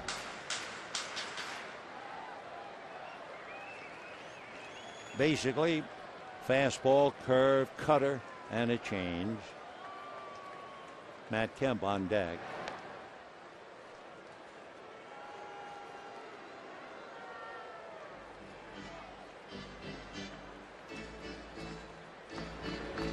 Three, bottom of the 5th.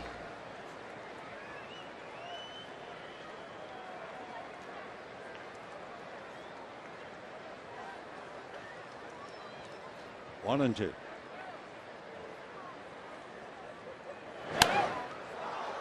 Fouled away.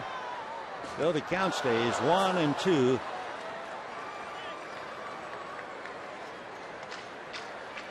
Mark Ellis batting .260.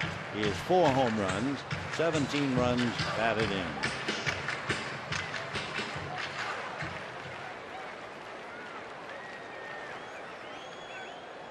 Victorino, a cautious lead. Way off the plate. 2-2 the count.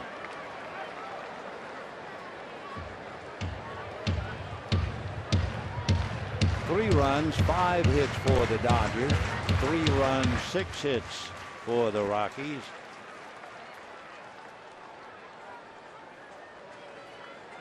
Two balls, 2 strikes. Victorino goes, and it's ball 3, high throw, and he's stolen it.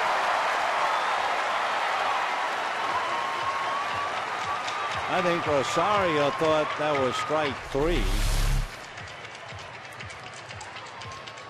He makes the throw, but it's sailed high. No chance for LeHayu to get down to make the tag. So that's pretty remarkable. 86% success in stealing bases, reflected in the fact he is 3-0 as a Dodger and total 27 of 31. So with no one out, Ellis, Kemp, and Ramirez trying to pick him up and break the 3-3 tie. Don't forget, the Giants won. Does 1 describe the game? 1. They beat the Cardinals 15-0. Fastball sliced down the right field line, curling foul back into the crowd.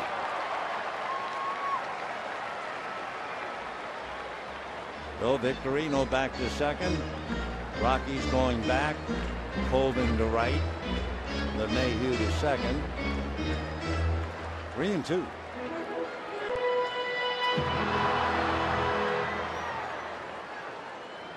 Mark Ellis has had about 270 plate appearances. He has struck out only 39 times. He has walked twice tonight. And ball 4, so he walks a 3rd time. And Carlos Torres now is in the soup as Matt Kemp comes up. Matt Kemp homered with Victorino and Ellis aboard in the 1st inning. Struck out in the 2nd.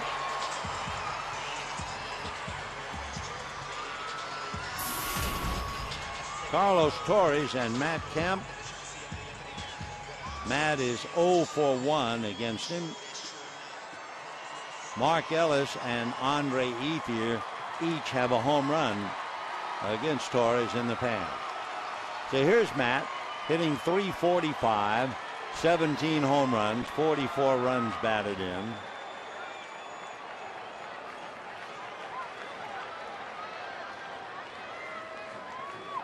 Ball one. There are certainly two wonders in the National League right now. The first wonder, I wonder where the Giants would be if Tim Lincecum was pitching the way he pitched to get 2 Cy Young awards. And the other is, I wonder where the Dodgers would be if Matt Kemp had not lost 50 some odd games. Fastball, but he missed. So Carlos in trouble here. Victorino singles, Steele second, Ellis walks, and 2-0 the count to Matt Kemp. So Victorino trying to lead the way in a 3-3 tie.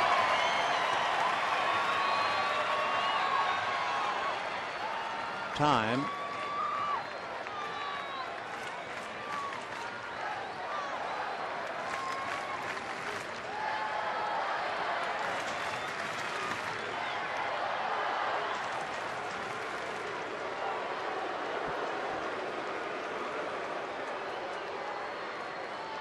We always like the game inside the game inside the game, and there is certainly inside the game play at second base.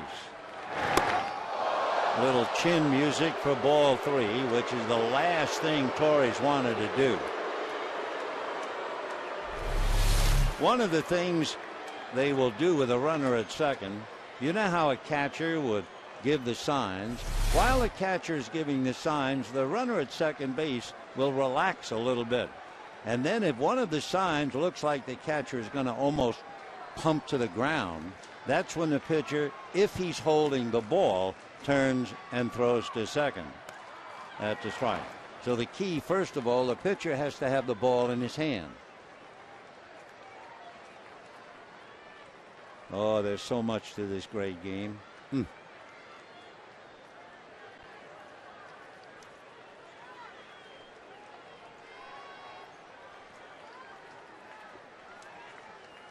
3-1.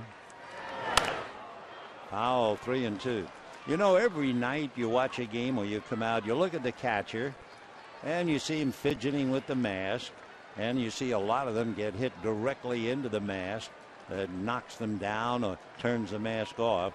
Way back in 1877, the St. Louis catcher had his cheek smashed by a foul tip. The fellow who replaced him went behind the plate wearing a mask. Ground ball wide at third. No play. Rutledge is laid at second, and the bases are loaded.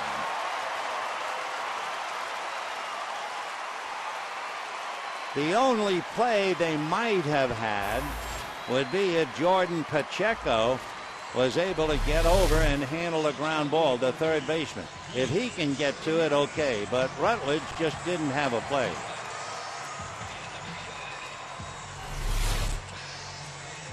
Anyway, just for history's sake, that 1877 with the man wearing the cast, that's probably the first use of a catcher's mask in an official National League game way back in 1877.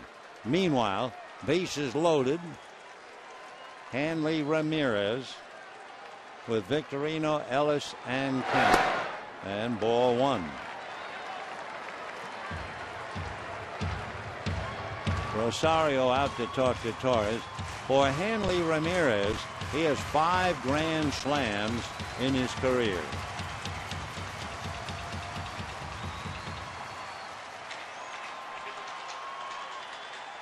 So bases loaded, nobody out. 5th inning, 3-3 tie. Kemp getting an infield single to load him up. So Victorino, Ellis, and Kemp all out on the lines. 1 ball and no strike to a very hungry Hanley Ramirez. Ball 2. The Victorino singled and stole second. Ellis with a walk, Kemp an infield single.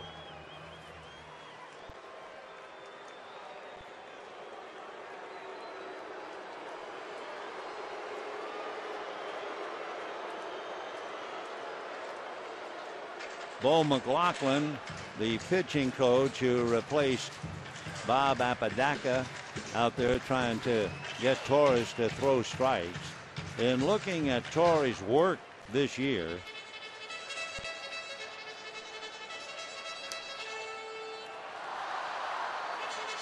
he's a record of 1-0 in his 15th game. However, you can see he's fighting it coming in. 11 walks, 18 strikeouts.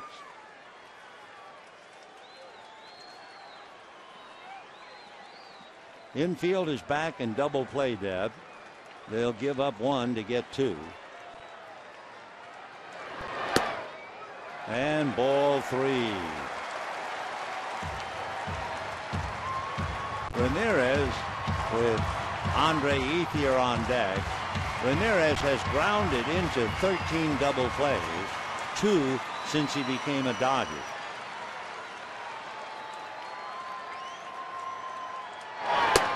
And ball 4. It took a little while, didn't see from Paul Schreiber. So Torres walks his second man. A run comes in.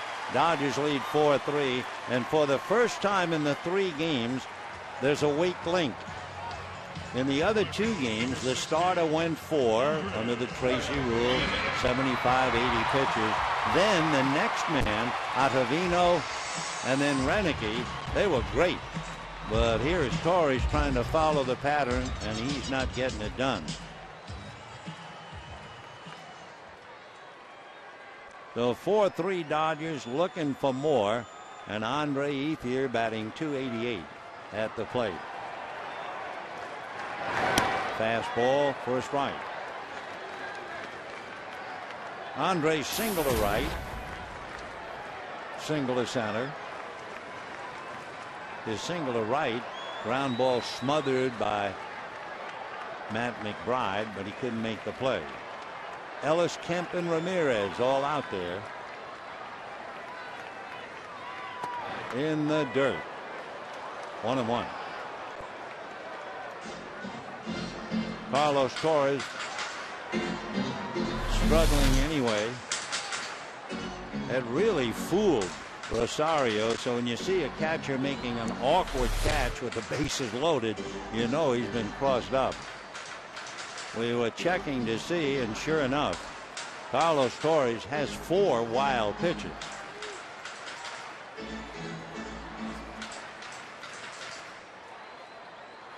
Everybody clap your hands. Andre Ethier in his career has 4 grand slams, most recently in June in Seattle, though he's been given another opportunity. Ellis, Kemp, and Ramirez take their leads. 0-2 the count. Breaking ball rolled foul. Nice light breeze blowing out to right field. So the people in the right field pavilion, I'm sure, enjoying that. Although it has cooled off quite a bit. It was 79 degrees when the game started. Very comfortable now. 4-3 Dodgers, 5th inning. Fastball lined at third, and that's it. So Ethier losing a base hit and a couple of RBIs. A nice diving catch by Jordan Pacheco. That's heading for left field except for that glove. So 1 out. Bases remain loaded. And the batter is Rivera. Fly to center, fly to right. So Pacheco, who couldn't handle the hard ground ball by Victorino, and that set up Kemp's 3-run home run, now saves 2 runs with that diving catch. Rivera 0 for 2. He has 3 grand slams. The last one was back in 2006.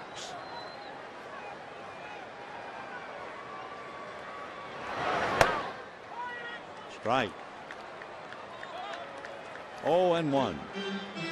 So Carlos trying to fight his way out of a tough spot. He's also making a lot of pitches as Ethier walks off his frustration. Ground ball to Pacheco. They go to second for one. They will turn it for two. So the Dodgers had the bases loaded, a run in, nobody out, and they come up empty. However, they do take a 4-3 lead.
And we're talking about Eric Gagne. On this day way back in 2003, the French Canadian saved his 39th game, went on to save 84 games in his brilliant career with the Dodgers. You could sum up everything he did in 2 words, and they were most famous in those days: game over.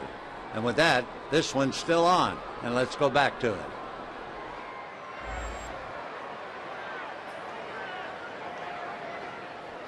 Seesaw ball game. Now it's 4-3 Dodgers. Rosario takes ball 1.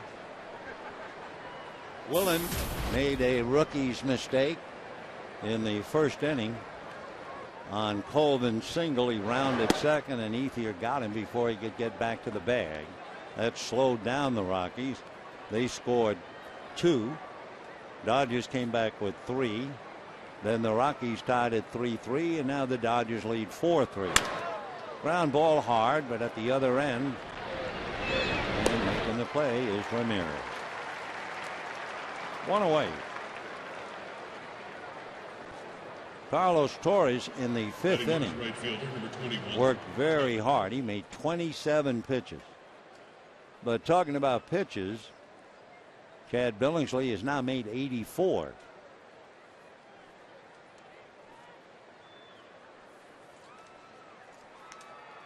Tyler Colvin has singled to right and struck out, batting .276.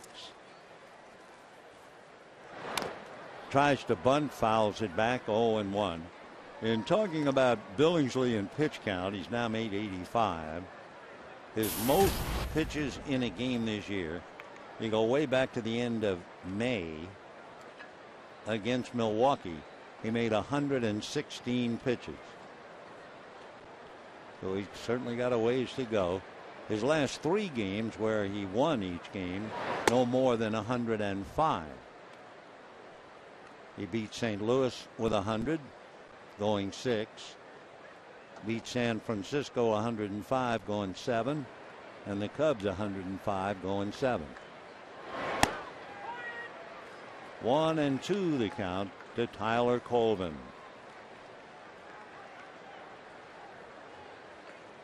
4 runs, 3 for the Rockies.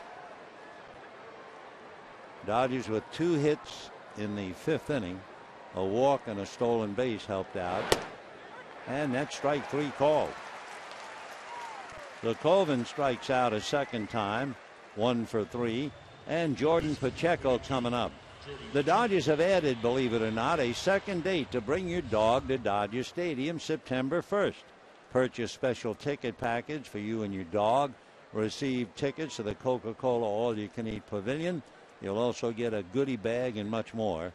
Tickets are limited, only available by purchasing at Dodgers.com/barkinthepark.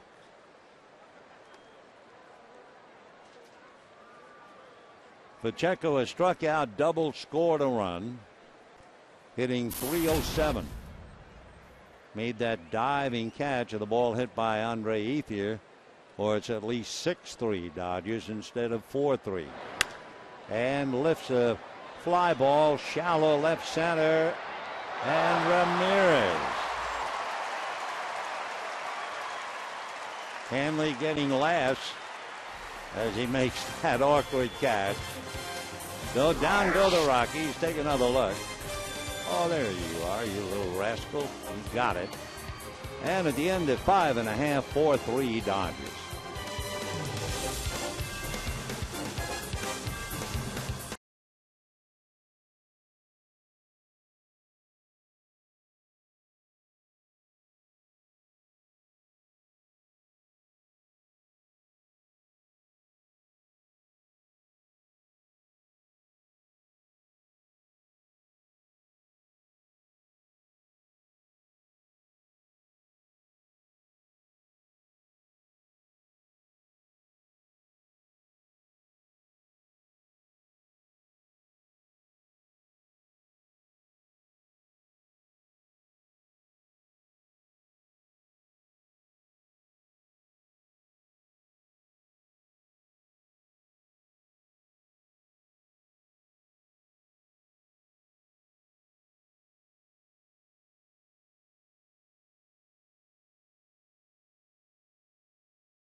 Be worth it. Checking out Hanley Ramirez making that catch while imitating a pretzel. And now Jerry Hairston, a strike. Hairston, Trainer, and Billingsley. Jerry reached on the error by Matt McBride when he dropped his pop fly and then grounded out. 0 for 2, hitting .271. 1-1. Torres made 27 pitches, struggling in the 5th inning.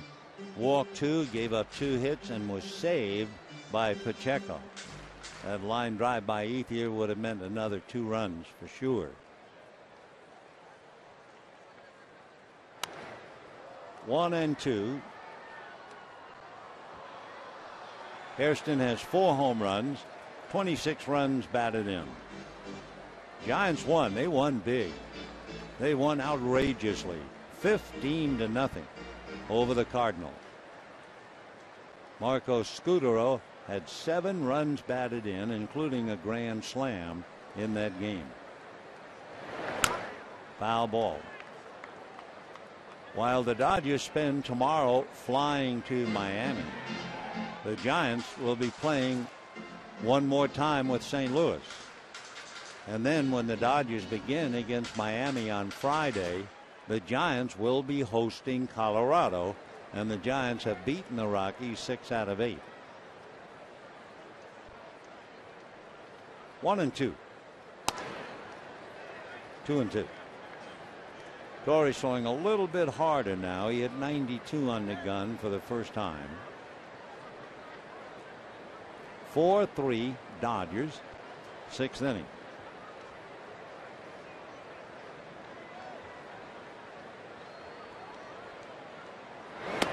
And a sinker of sorts, and down he goes.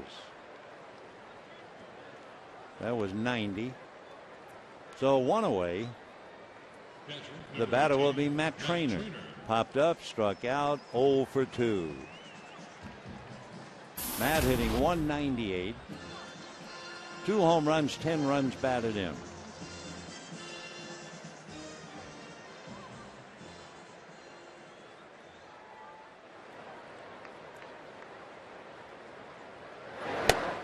Holds up on a strike. 0-1 to Matt. When Billingsley, who has made 90 pitches, goes to the mound in the 7th, he'll have the bottom 3 in the lineup. That would be McBride, LeMahieu, and the pitcher.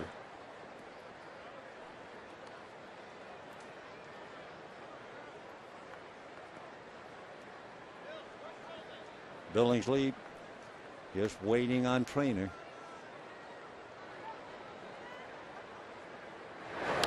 And he's plunked. So Matt Trainer hit by a pitch. That'll bring up Billingsley. Fastball that just got him just below the left shoulder. For Matt Trainer, first time he's been hit by a pitch this year because he hadn't played a lot. For Carlos Torres, it would be the 6th man that he has hit.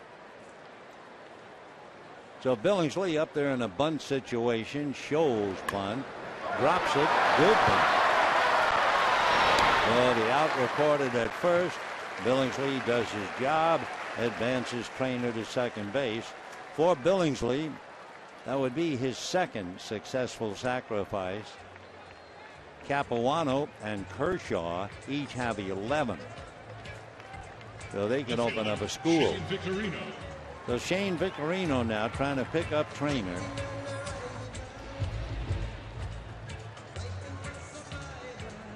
Victorino single to left, came home on Kemp's homer, popped up in the 5th inning, single to right, stole second, took third on an infield hit, and came home on a walk. Shane hitting .260, 9 home runs, 40 runs batted in. The Flying Hawaiian, what a great nickname that was in Philadelphia.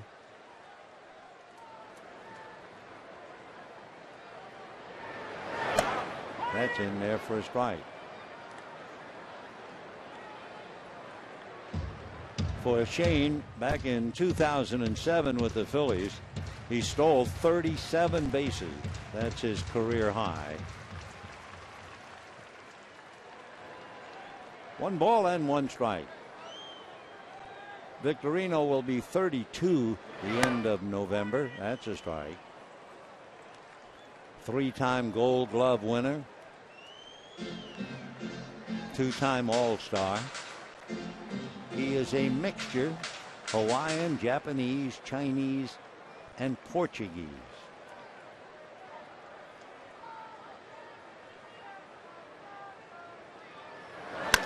Ground ball up the middle, base hit.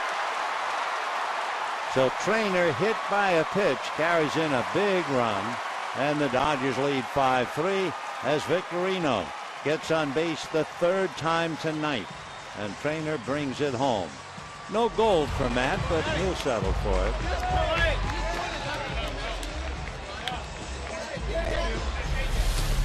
So 3 hits and a run batted in for Victorino. Torres now has given up 2 runs in relief. So after tremendous middle relief by Ottavino and Renicky in the first 2 games, Torres has been the weak spot, and the Dodgers taking advantage. Victorino stole second against him in the 5th inning.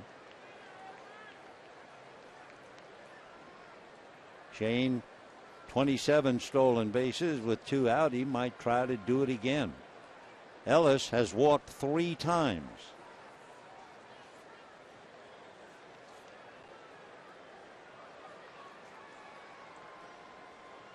Mark hitting .260. Hits one foul out of play. No balls and 1 strike.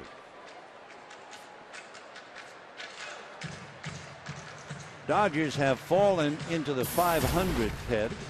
They're 500 on the road, and they're heading out. And they're 500 against the Western Division. Their edge at home, they're 7 games above 500 here.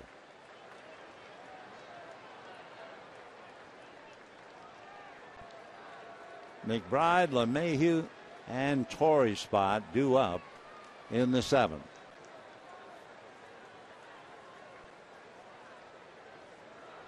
Two out, 0-1 the count to Mark Ellis. Watching Victorino.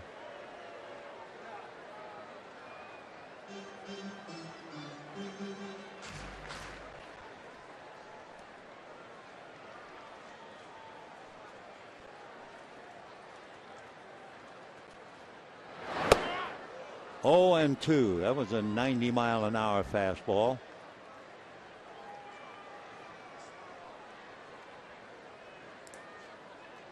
Carlos Torres, young fella from Santa Cruz, California. 30 in October.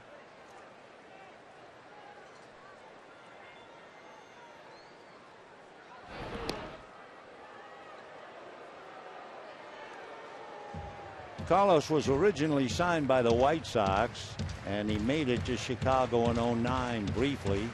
Made it again for an even briefer time in 10, and now trying to stick with the Rockies. Breaking ball, 1-2 the count to Mark Ellis. Ellis, as always, a very important at bat, especially with 2 out. Trying to get Matt Kemp up there to really change the score big time.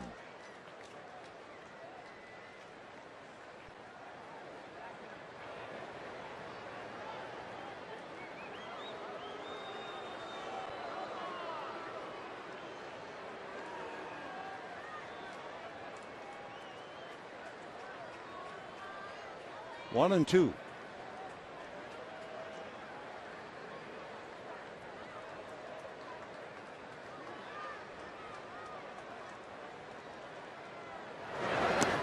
Check swing. No swing. Mike Everett looking down the line. 2-2 the count to Mark Ellis. Carlos Torres has now made 45 pitches in an inning and 2/3. So he's really had to work.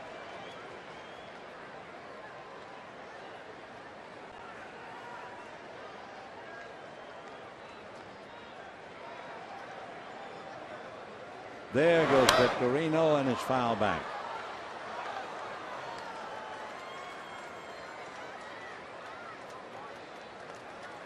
Dodgers 5 runs, 7 hits. Rockies 3 runs, 6 hits.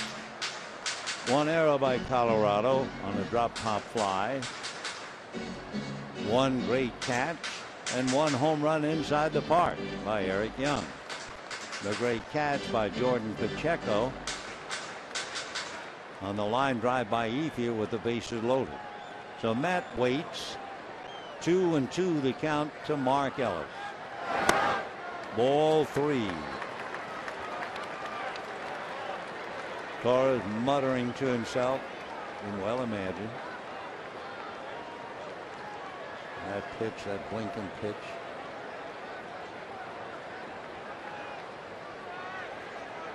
Three and 2 with 2 out. Victorino ready to go.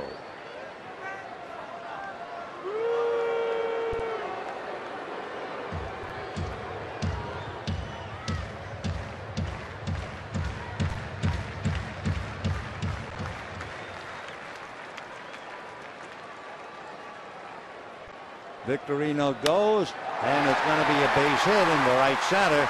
Coming over to get it is Dexter Fowler. Here comes Rick Marino, the relay offline, and he's in there. And the Dodgers lead 6-3. So Carlos Torres is letting the ball game get away as the Dodgers now break a 3-3 tie at his expense. Victorino waved in on a base hit to right center. It was a single, and Mark Ellis went down. Fowler came over to cut it off in front of Colvin. Got it to the infield. Relay was high to the left. That was the difference. And Victorino is able to slide around the attempted tag by Rosario.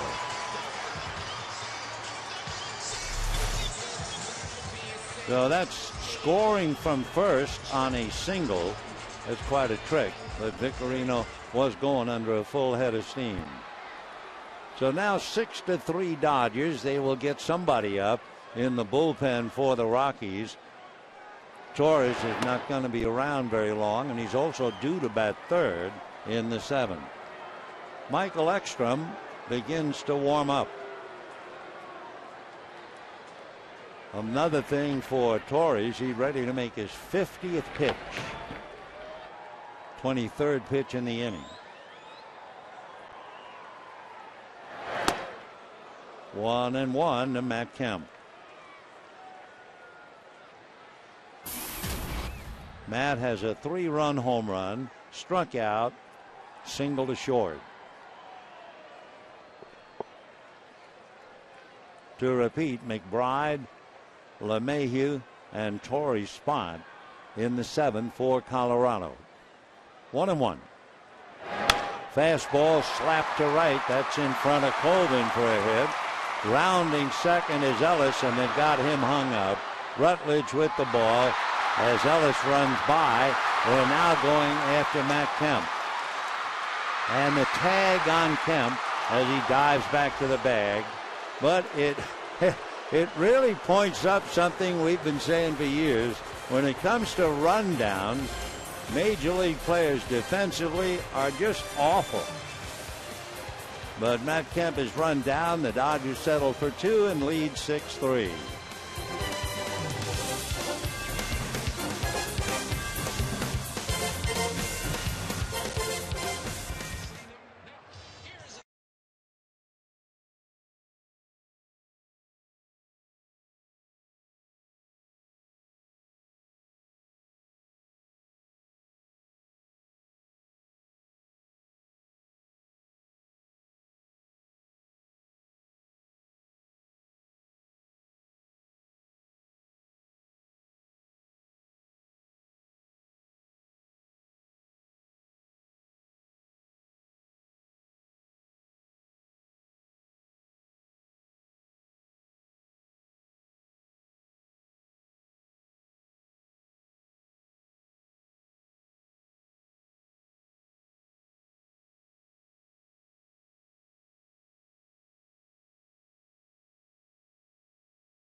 Once again, we see a rundown play by big leaguers, which leaves a lot to be desired, although Josh Rutledge and Jordan Pacheco can laugh about it. Base hit. Ellis rounds second, then thinks, no, maybe I better go back to third. Rutledge now has him dead to rights. Instead of throwing to second, Josh decides to go after Kemp, who rounded first. And he decides instead of throwing the ball, he will just run, and he tags him and gets him. Not exactly out of the textbook, but at least he got the out. So now we go to the seventh. And Matt McBride struck out, fly to right, 0 for 2.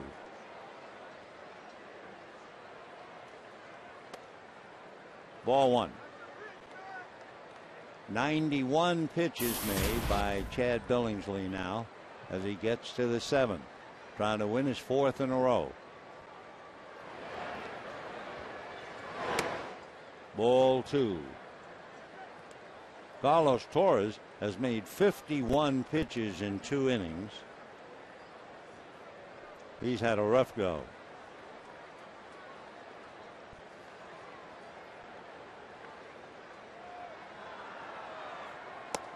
That's in there. 2-1 to McBride. Rockies got 2 in the first inning. Dodgers came back with 3. Rockies tied it up in the 4th. Dodgers have pulled ahead. A run in the 5th, 2 in the 6th, and that's popped up to Ramirez. Well, McBride goes 0 for 3, 1 away. And the batter will be DJ LeMahieu, who has flied to left, single to left. They'll have a hitter for Carlos Torres coming out. DJ hitting .239, 5 runs batted in. Chris Nelson is out on deck to bat for Torres. And a strike.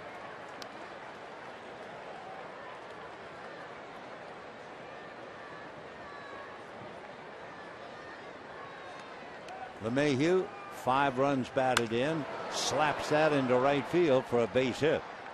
So LeMahieu, and they all say not right now, but in the future he's going to be quite a hitter. Well, he is single to left. Now he goes the other way to single to right. And Chris Nelson coming up.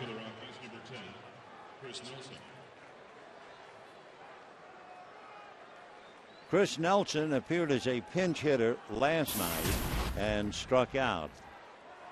Then he stayed in the game and wound up going 1 for 3. Chris started the first game and went 1 for 4, hitting .257 with 5 home runs, 23 runs batted in. Dodger bullpen is busy. Brandon League, the right-hander. Randy Choate, the left-hander.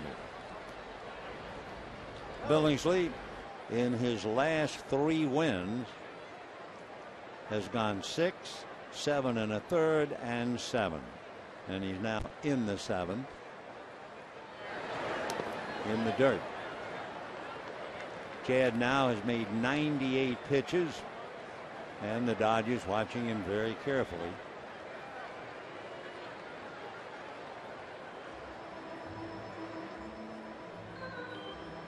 Two 2-0 the count to Chris Nelson.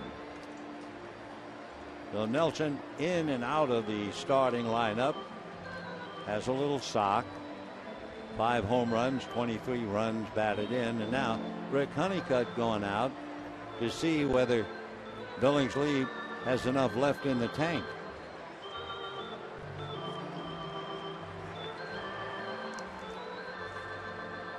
Chris Nelson waiting on deck. Had Tommy John surgery. Now he's an infielder, and he had the Tommy John surgery when he was a senior in high school. Chris is from Decatur, Georgia, and they will leave him in. So Billingsley, 98 pitches. Dodgers just watching him carefully, including the pitch count. And now Chris back up to the plate. On deck, Eric Young. 1 out, 1 on, 7th inning, 6-3 Dodgers.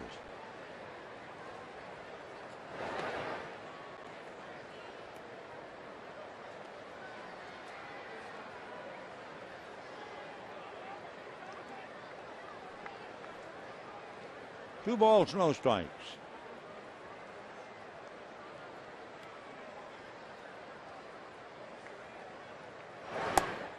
And ball 3. One thing that always happens, and I'm not saying he's tired now, but he's ready to make his 100th pitch, and usually the pitches begin to rise as a pitcher tires. And there's ball 4 and a couple of high pitches. So that puts the tying run at the plate in the person of Eric Young. Don Chetting with Honeycutt. Rutledge is on deck.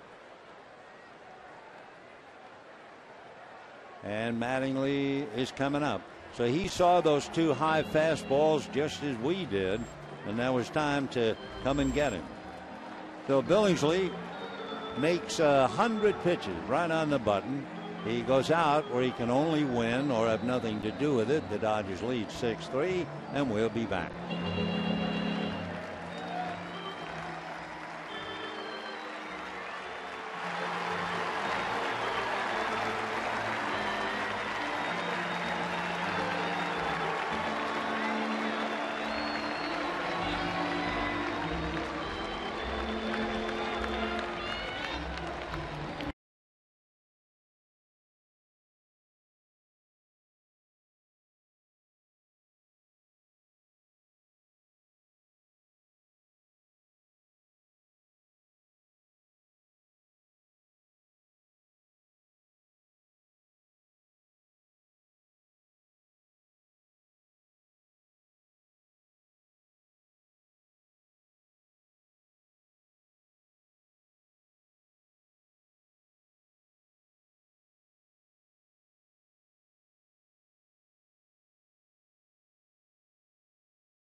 Home run inside the park, the first in Rockies history for a leadoff man by the name of Eric Young.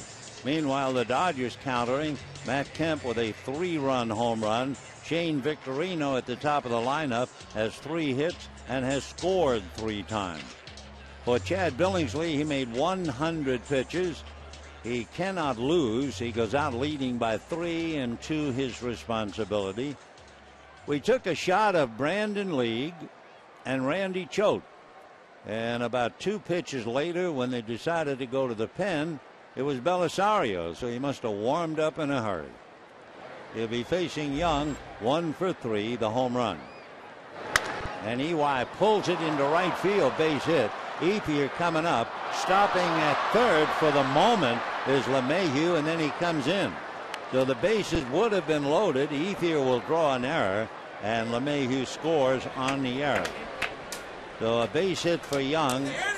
That, by the way, for EY is his 8th hit in the 3 games. Fastball up, and he just rolled it into right field. So LeMahieu goes to third. They stopped him, and when Andre overran the ball, LeMahieu came home on the error.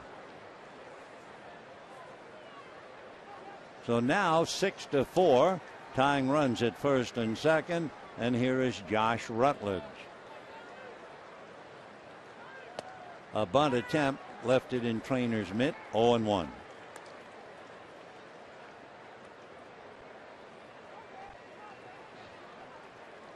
Rutledge grounded to third, fly to center, popped up after having 4 hits last night.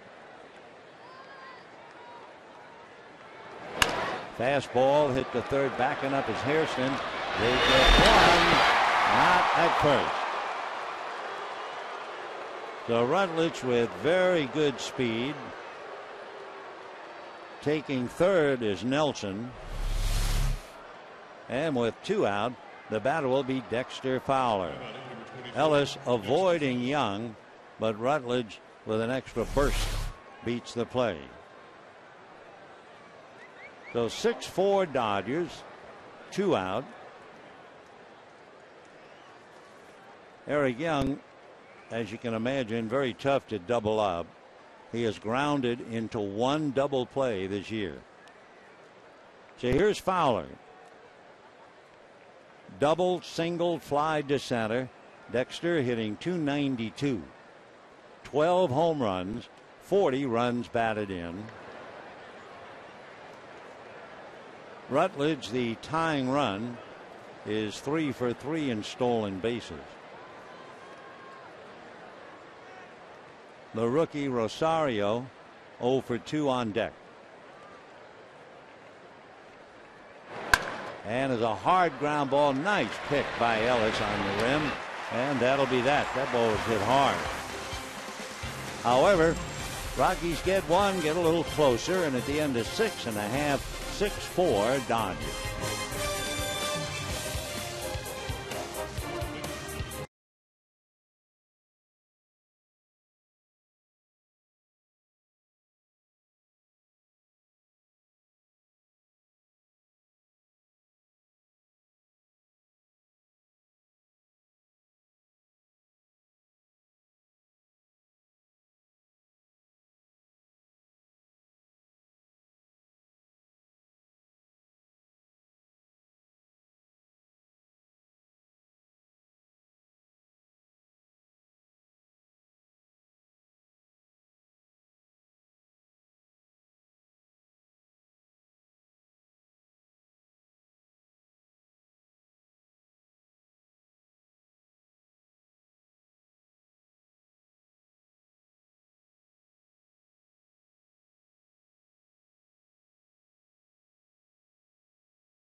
A little top heavy. Victorino, Ellis, and Kemp doing most of the offensive work. A lot of offers down at the bottom. Ramirez 0 for 2, but he did get an RBI. Andre Ethier with 2 base hits lost a 2 RBI line drive on that diving catch by Jordan Pacheco. The new pitcher for Colorado, with the Dodgers leading 6-4, it's Mike Ekstrom. He's from Portland, Oregon, went to Point Loma Nazarene College, and was originally drafted by the Padres 8 years ago. He spent 2 years at Oregon State before transferring. He was a Golden State Athletic Conference Player of the Year. And his first pitch is whacked to left. EY, a diving catch. Oh, yes, what a series he's had. I hope somebody tapes it in Colorado to give it to his dad. Wow. Eric Young with 8 hits, making a great running and then diving catch, taking an extra base hit away from Ramirez. I love the swagger when he got up. Dexter Fowler, way to go, son. And we have 1 out. Andre Ethier, single to right, single to center, and then lined out to third. It was a diving catch by Pacheco with the bases loaded. And ball 1. By the way, you might be sitting back thinking when you see Eric Young, he had a home run inside the park. Did any LA Dodger ever have a home run inside the park to lead off the first inning? And the answer is yes. Dave Roberts. And it was 9 years ago. Are you ready? Tomorrow. Back in Brooklyn, a half a dozen Brooklyn Dodgers did it, including the immortal Casey Stengel. Another fly ball, another running catch by Ewire. 2 down in the 7th inning. And the batter now will be Rivera.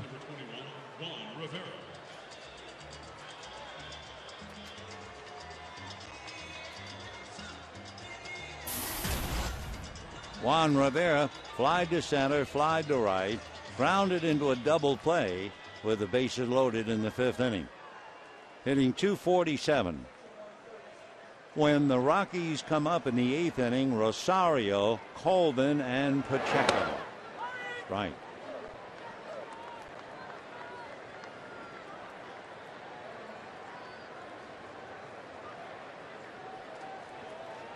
Oh and 1. Chopper slowly to third. Pacheco gets him, and then first baseman McBride can't hold on to the throw. So Matt's having some troubles over there at first base. Rivera doesn't run that well. It looked like Pacheco to me sitting up here got a late start on the ground ball. Then he sees it. Oh, it's me. Then throws. And McBride had to stretch towards the runner, keep his foot on the bag, and he couldn't hold on to the ball. Right off his glove. They'll no doubt, I think, give Pacheco the error. They should. Hairston coming up.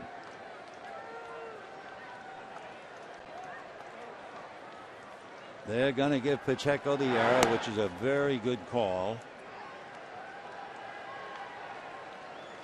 Hairston reached on the error, grounded out, struck out.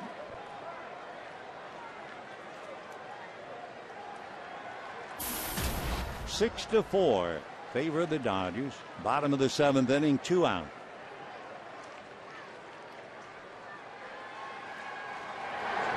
And a fly ball. Starting back was Fowler, and then comes charging in. Though he was going the wrong way at the outset. But it's the old story. Speed never has a slump. And boy, they got a couple of rabbits out there. A sheepish grin on the face of Young. 6-4 Dodgers.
To the 8th inning, Hanley Ramirez made a dazzling catch early with 2 out in the 6th inning. One of those balls heading towards the middle of a triangle with Kemp and Victorino, and there was Ramirez twisting backwards like a Philadelphia pretzel and made the catch.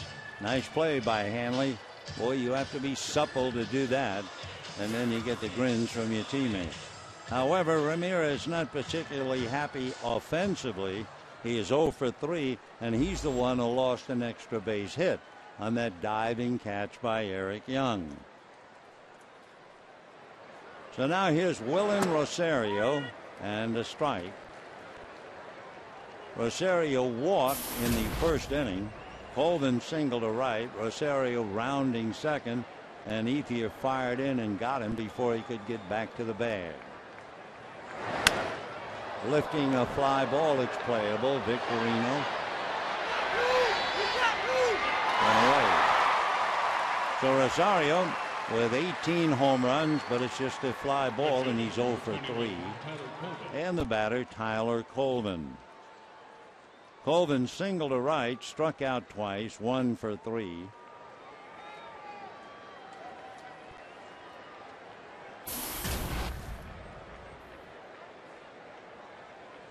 Belisario should be well rested. First appearance in the series. He made a 15-pitch assignment against the Cubs. He hadn't hit since. 0-1 the count to Tyler Colvin. Played first base in the series, playing right field tonight. 6 runs, 9 hits for the Dodgers. 4 runs, 8 hits for the Rockies.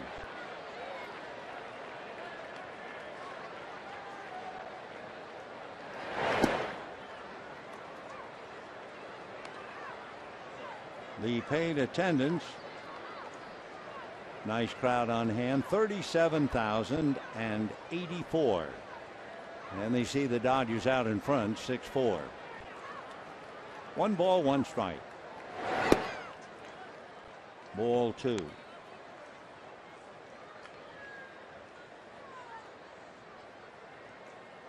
On deck, Jordan Pacheco, the third baseman. Colvin has some power. He's got 13 home runs. And ball 3. So you have the power hitter in Colvin with 13 and the contact hitter with just 1 home run in Pacheco. 1 out in the 8th. Way outside. So Colvin draws the walk. Pacheco struck out, double to left, scored a run, and popped up. He was the batter who lifted the pop fly into shallow left. And that twisting catch by Hanley Ramirez. Randy Choate is ready if they need him in the pen. You have Matt McBride on deck, right-hand batter.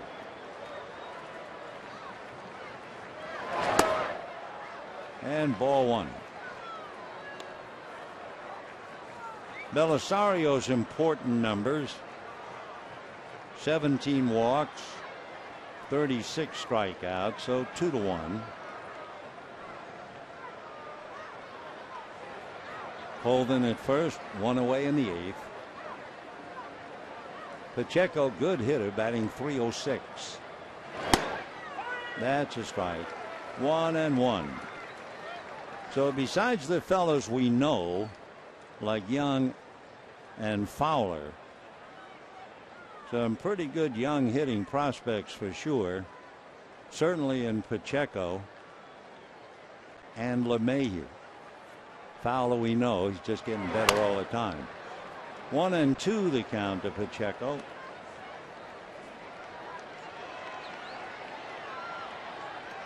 Jordan out of Albuquerque, went to school at the University of New Mexico.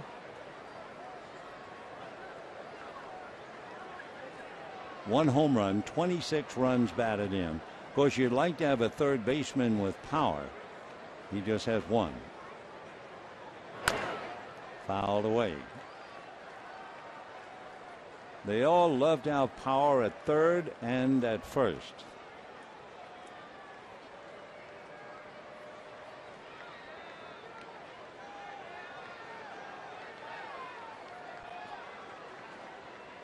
Six runs, 9 hits for the Dodgers, 4 runs, 8 hits for the Rockies. And that's a rarity to see him strike out. So Pacheco strikes out for the second time. And with 2 out, the batter will be Matt McBride. Just ran away from him. And McBride has struck out, flied out, popped up. LeMahieu hitting back of him in the on-deck circle.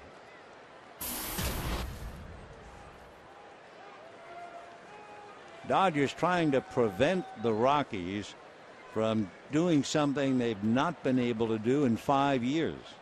Sweep a 3-game series here at Dodger Stadium. The last time they did it was 2007.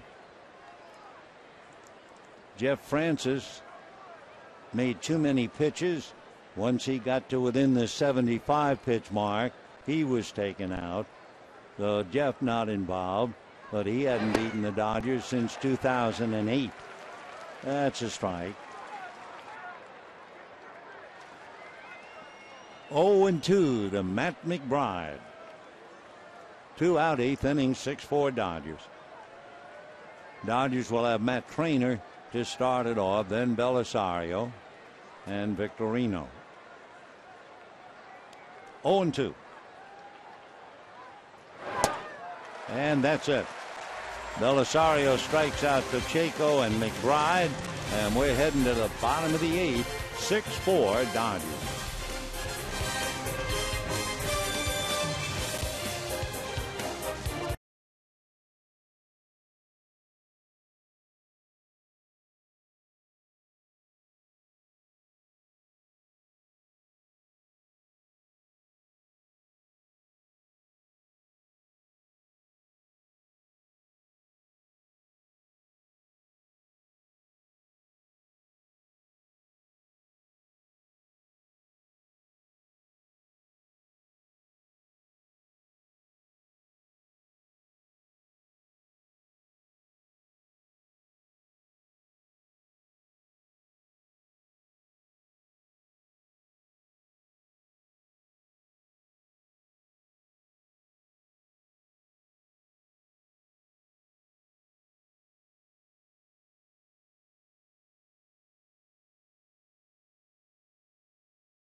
First inning, Victorino singles, Mark Ellis walked, and boom, Matt Kemp, who had 2 home runs in his last 17 games, hits one into the bleachers.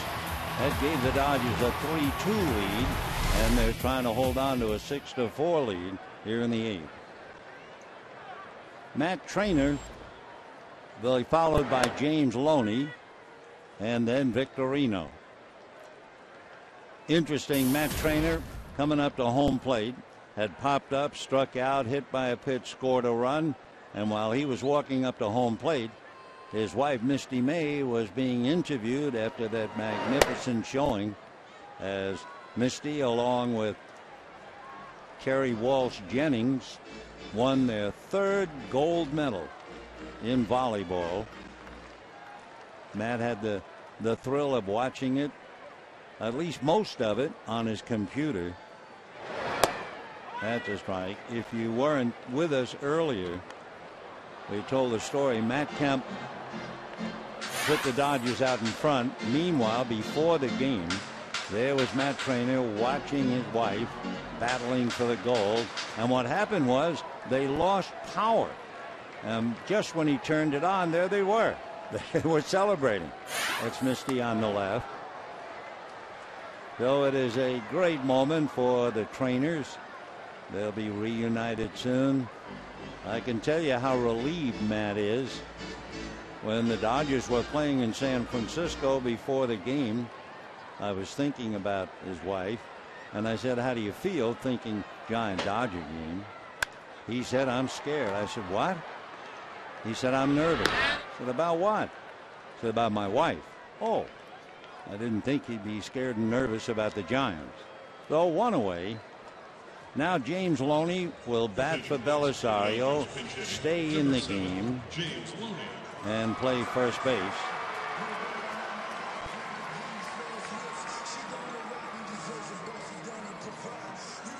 Loney hitting .252, 2 home runs, 29 runs batted in.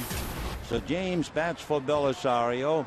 He'll take over first base, and Kenley Jansen will go into Rivera's spot. And first pitch strike.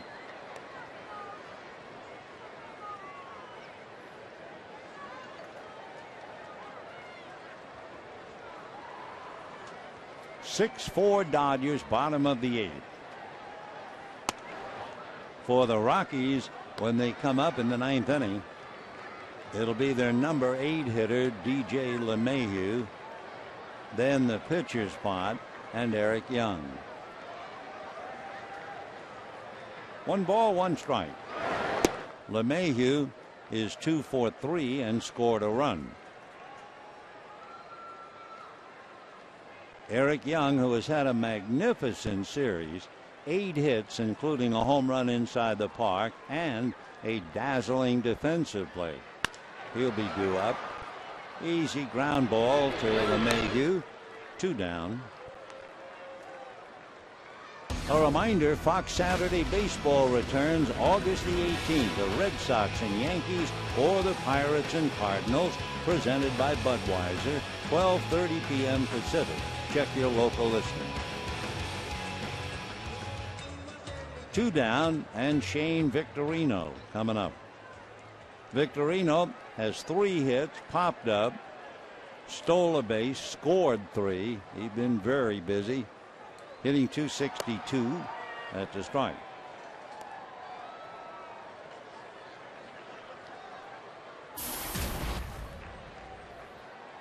Shane enjoying a good series against the Rockies, 6 for 12.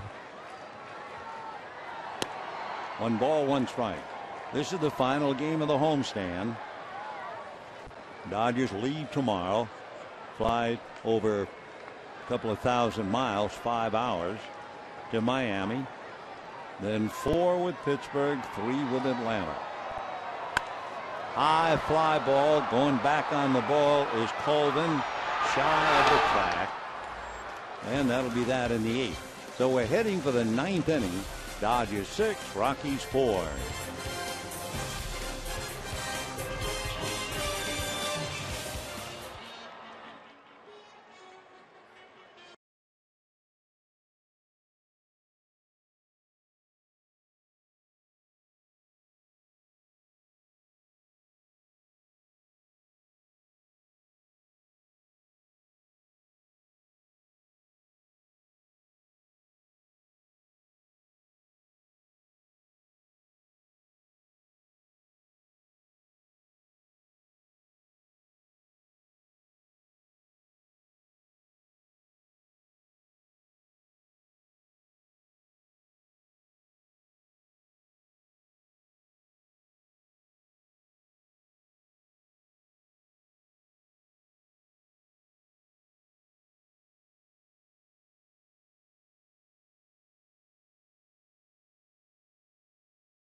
matchups for Friday. Mark Burley with a record of 9-7. He'll be on the mound against Clayton Kershaw, 9-6. The difference, Kershaw an excellent 2.8 and Burley 3.7. As far as walks and strikeouts, take one look at Kershaw, 150 Ks. So that'll be game one, and it's the first meeting of the year between the Dodgers and the Marlins. Later on the 24th of the month, the Marlins will be here. The Dodgers make the two moves expected. Loney batted and bats ninth and takes over at first base. Kenley Jansen, the pitcher, is in Rivera's spot, and it's the ninth inning. LeMahieu will start it off. Slide to left, single to right, 2 for 3. Jonathan Herrera is out on deck. And remember, if it gets to push against shove, Tracy has one ace in the deck to play, and that is Carlos Gonzalez, Cargo, who did not start tonight. But he has a bat in his hand, and he's waiting for an opportunity. LeMahieu 2 for 3, hitting .250.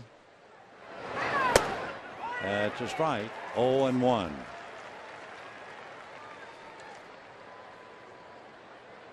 LeMahieu is 0 for 1 against Jansen.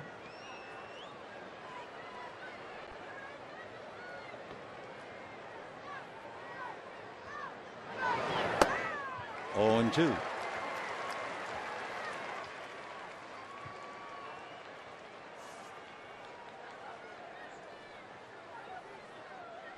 Kenley trying to close up shop and salvage one. Dodgers have to win to remain 1.5 back of the Giants. So down goes LeMahieu, 1 out. For Kenley Jansen, coming in to put the lid on this one for his 22nd save. He has 18 walks, 78 strikeouts. So now here's Jonathan Herrera. Herrera last night 0 for 4, did reach on an error. He played second base. First game he played shortstop and went 2 for 4. Switch hitter, batting left-handed. On deck, Eric Young. 1 ball and no strikes to Herrera.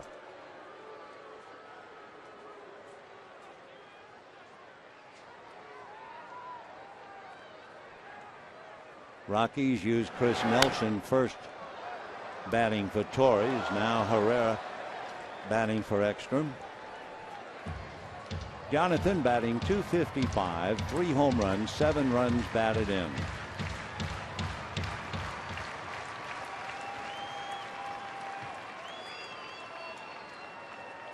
One and 1. 1-2. Kenley Jansen working on Jonathan Herrera. Big Kenley, 6'6", about 230, from the Netherlands Antilles. The kid from Curacao. Wow. So he just comes in and takes charge, strikes out LeMahieu and Herrera.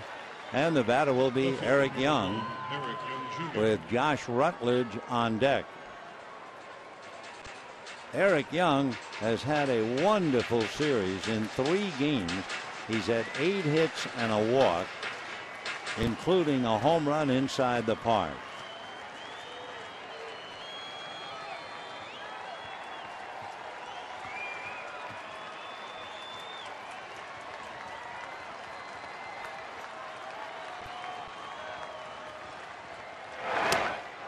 And ball 1.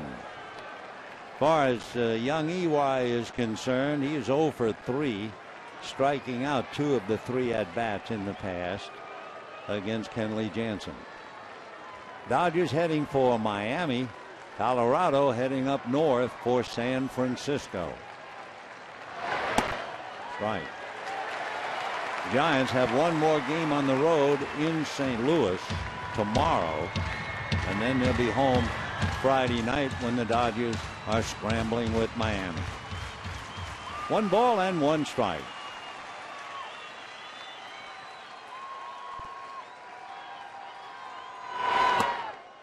Two and 1.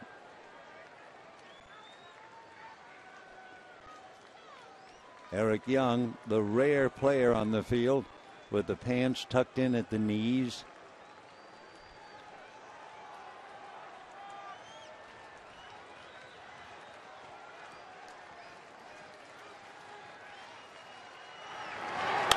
And a pop fly. This ought to do it. Hanley Ramirez. That'll be it. So the Dodgers can't be very happy, but they have to be relieved. They at least won 1 of 3 against the last place team. That means they have split the 12 games, 6 left. 3 at the end of August in Colorado and 3 in the next to the last series of the year. Dodgers, by winning, remain a game and a half behind the Giants, who knocked the Cardinals wild 15-0. So the Giants win, Arizona loses, and there's a little bit more distance between the Dodgers and the D-backs, 3.5 games. And the Dodgers ready to move on to Miami. It'll be their first look at Miami this year. And remember, Miami will be coming here on the weekend of August 24th, 25th, and 26th. That would be right after the Giants are here. For Matt Trainer, congratulations for catching a winner, and congratulations for his wife's gold medal. That'll do it.